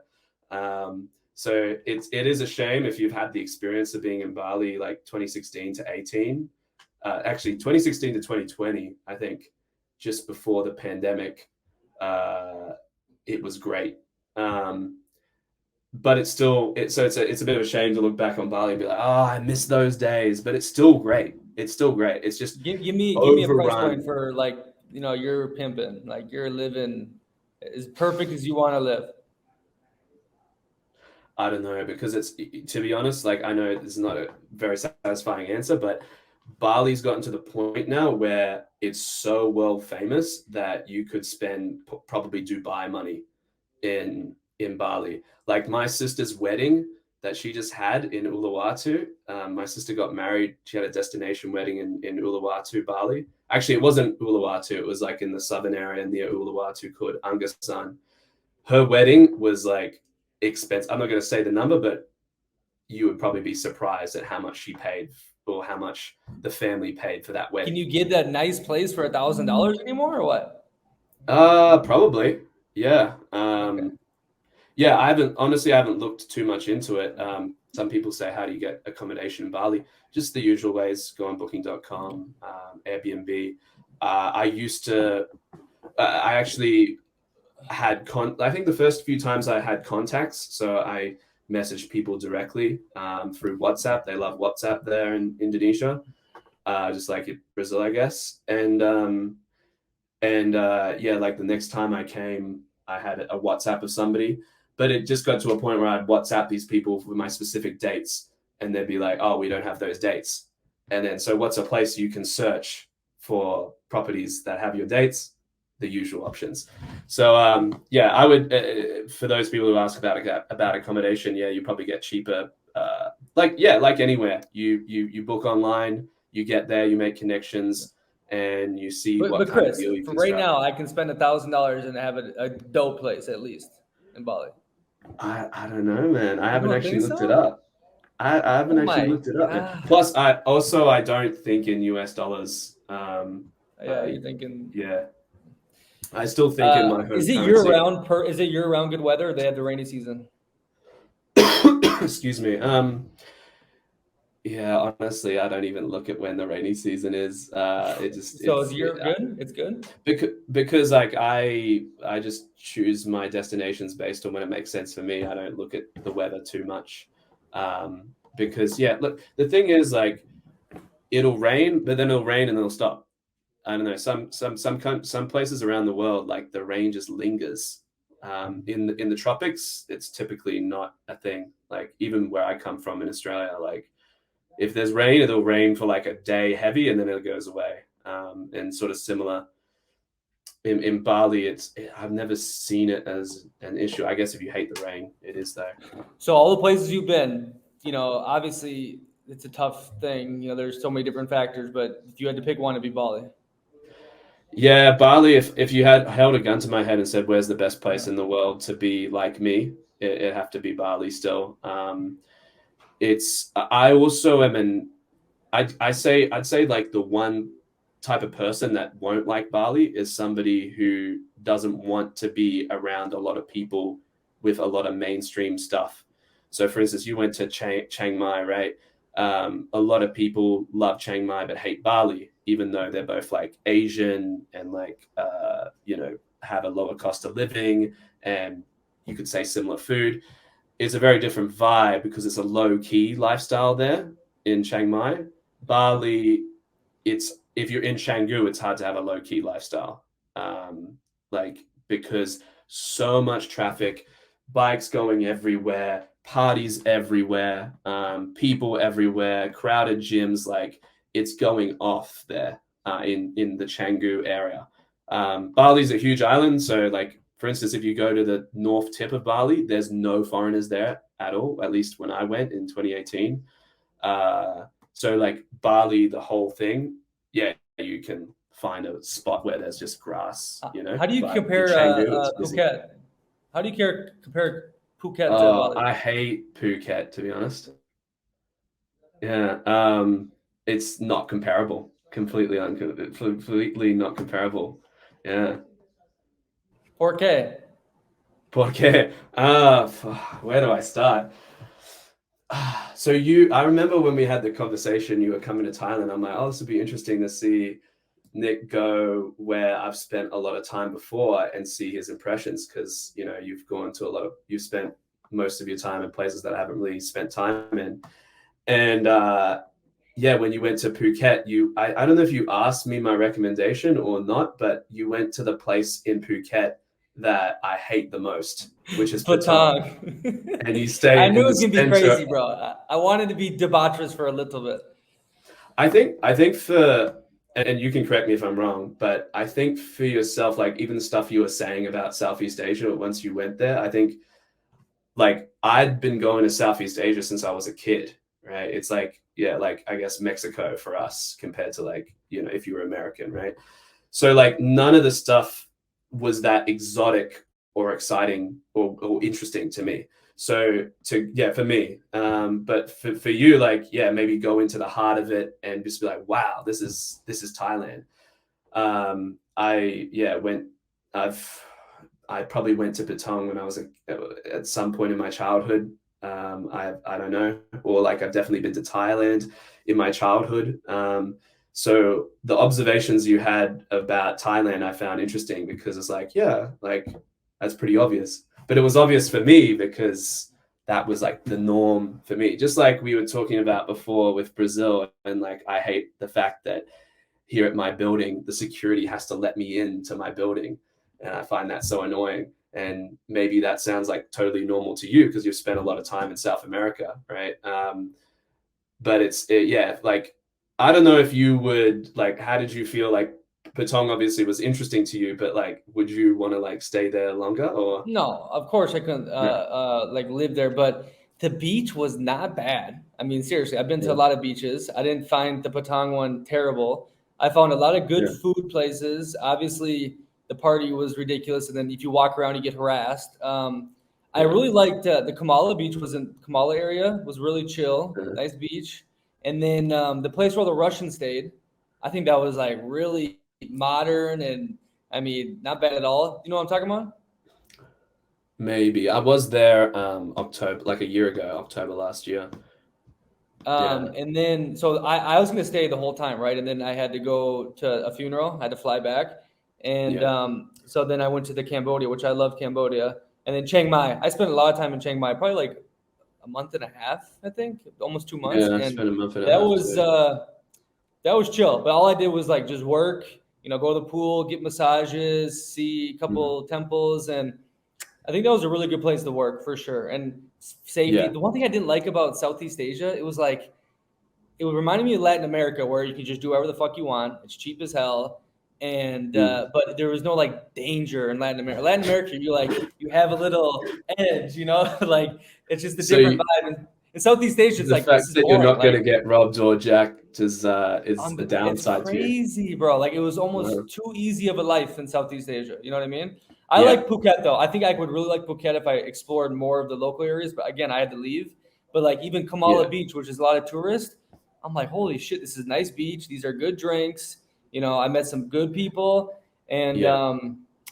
no, that Patong though was fun for like I could do that for a week. Just live debaucherous. Like I did. You're right though. I saw things like I'd never seen before. Like in no places. I was like, holy shit, this is what I've heard Did you about see a ping pong in show? movies. Yeah, yeah, that was Yeah, crazy. I okay. liked it a lot. That I've was fun. I've heard enough stories. I feel like I don't even need to see it. Like, and I just don't have any interest. I want to I keep love that part the of the female body pure, you know? the lady boy show Bonnet or Oh Chandonnay, yeah, they call it. That was really good. It was funny and yeah, I like that. No, I want to go back to Southeast Asia, but I don't think I could live there. You know what I mean? I think yeah, Italy, Southern Europe, and then Brazil is. I think those are what I found yeah, my vibe is. I need to go to China and yeah, Japan still, but other than that, I'll do a little Africa shit. But I think I found the two places where I feel the best at. yeah. I want to talk to you about Italy uh, at some point too, because I'm like Yeah. interested in there, and yeah, you make it look different to like the standard tourist Talking about Italy, stuff. Because yeah, because like in Italy, like you can go to Rome and you're just like surrounded by a whole bunch of tourists, and it's just crowded everywhere. Where it kind of like you still, and it looks very typical. Whereas like what I saw in Italy looked kind of beautiful, but like adventurous at the same time. bro, I So live the real Italian shit. I live the yeah, Mr. Talented Ripley. I mean, I yeah. go watch that movie. I told you to watch that, right? Or no, it was a different dude I helped out when he was going to Okay. Italy. Oh, I talented miss, Mr. Ripley. I'll look it yeah, up. with was it Damon in there? No, Jude Law and yeah, I think dorky looking guy is the main character. Bro, watch that Matt movie. I Damon. live that life. I actually lived it. It was so freaking amazing. Yeah. All right. Definitely putting that on the watch list. Yeah, and I'll give you all the places outside the tours because, like you said, like yeah, you got to go to the tourist stuff. Like you got to see the amazingness, and I was lucky to even see some of the tour stuff with no people because of Yeah, I the saw that. pandemic. Trevi But Fountain and all that. Like nobody there. That's bro, nuts. I have like 30 cities that have no tourists that are amazing, and I still have a Yeah. shit ton on my list I need to see. Like I Yeah. mean, it is you can especially bro if you're with a girl, like it is the most magical, especially a girl you like a lot, right? Mm. Oh my god, in their Yeah. dress, When I was get an Italian girlfriend too, bro. I had one this summer, and it was like, and they're like really romantic, especially this one too, and it was a fairy tale, bro. It was some fucking movie stuff. Like it was mm. amazing. So get on Yeah, that. You need to experience it. when I was there in Italy, I like walked around some beautiful park, and I was just like, man, this is like, I feels like this type of place I could fall in love in. You know, it's just so beautiful. Romantic. Here's the Yeah. problem though. I did a thing on it. It's like for the first 3 months, maybe a little more, you're like, oh my, you're like, yeah, your body, everything is surrounded with beauty. You know, what you see, how they talk, the clothing, the Yeah. monuments. It's like an overload of the colorful buildings. Everything Yeah. is just like aesthetically pleasing, and I can feel the emotion, right? And then after that, like you obviously start feeling like an Italian, or you start like, you know, this is normal and you're used to it. Yeah. And then you start seeing like, okay, this is dirty. So this person's Mm. annoying. Oh, maybe they're not as dressed as good as I thought. And then you see like all these cracks in like the rose colored glasses, right? It's Yeah. weird, bro. I think that's everywhere a lot of the times, like, especially as a Yeah. tourist. You have your tourist glasses on, but it hits different in Italy, bro, because you go Yeah. from this is the most beautiful thing I've ever seen with my own eyes. I remember I did a solo trip, my first time in Italy, going through or my first time solo in Italy. I did a solo trip on the train through northern Italy, you know, just stopping Mhm. off at like Brescia, Verona, went to Venice, Bergamo, all that kind of stuff, Bologna. And I was like, I literally felt like I was in a movie. Like that's the biggest movie feeling I've ever had in my life, just being on that train, solo traveling. And it was so magical. But the two times I've lived there, it's like after that point, that mark, the next months are like it's weird, bro. It's kind of depressing. But then you go back and you're refreshed for 3 months. Like I was back there Yeah. last October for like 2 weeks, and I'm like, oh, I was staying in my old place, and I'm like, La Do Dolce you just Vita. do the Schengen zone thing, or do you get like sort out a visa in advance? No, I had the work visa, so Okay. Is yeah, that I easy didn't to play get, by those rules. No, you have to or are be a you? baller to get that shit. Bro, I had the same Okay. work visa as like high-end, high-powered CEOs. People like Europeans couldn't do the job I could do. That was like the listing So on this the is this visa. is a hack, or how'd you do it? The football. I played Football. football. Okay. Yeah. And Wow. then I would I always can't tell them believe to make my visa they play extended. American football in Italy too, huh? Oh, they played everywhere. They played in Australia. You know Yeah. that? Yeah, yeah, of course. Yeah. Yeah. Yeah. But Unfortunately, USA didn't make the Cricket World Cup this year. So I'm sorry about that. I Um, never watched cricket. I see they have like or millions the of people at Rugby their World games, Cup. though. What's that? They have like millions of people at their little cricket games. No, is that in India? Second most popular sport in the world, cricket. Wow, behind soccer. Wow, soccer's Yeah. fun, dude. Did you go to the game yet I went in to one Brazil? in Rio, Flamengo versus Botafogo, and I was just like, God, this is just a normal game, and everyone's so passionate. It's just like, and then somebody said to me like, "Oh, football's like a religion in Brazil," and I'm like, "Yeah, it's like I get it." Dude, I went to the game in Salvador, Uh-huh. and they brought Oh, I saw the video. the riot shields out in the field and shit. Like, cause it was Yeah, like a tie, and people were like, "Fuck you!" Like they were screaming, and dude, Salvador's a dangerous city, right? I was staying in a good spot, and I felt just fine, but it was like, yeah, you could feel some Brazilian emotion going on over there. Like it was wild, oh but shit. just emotions flying. Hi, Yeah, buddy. Yeah, it's 2 hours. A lot of good content. yeah, You're gonna come up here pretty soon. We're gonna do a vlog about Brazil and whatnot. So enjoy yeah, that man. concrete jungle. Yeah, I'll focus on work for the next few weeks, and then hopefully relax a little bit more when I'm up there in the north. Yeah, Yeah, you're gonna be shocked. We'll get you right up I've heard here. great things. Yeah, All right, buddy. All right. Have a good day. Ciao, ciao. ciao.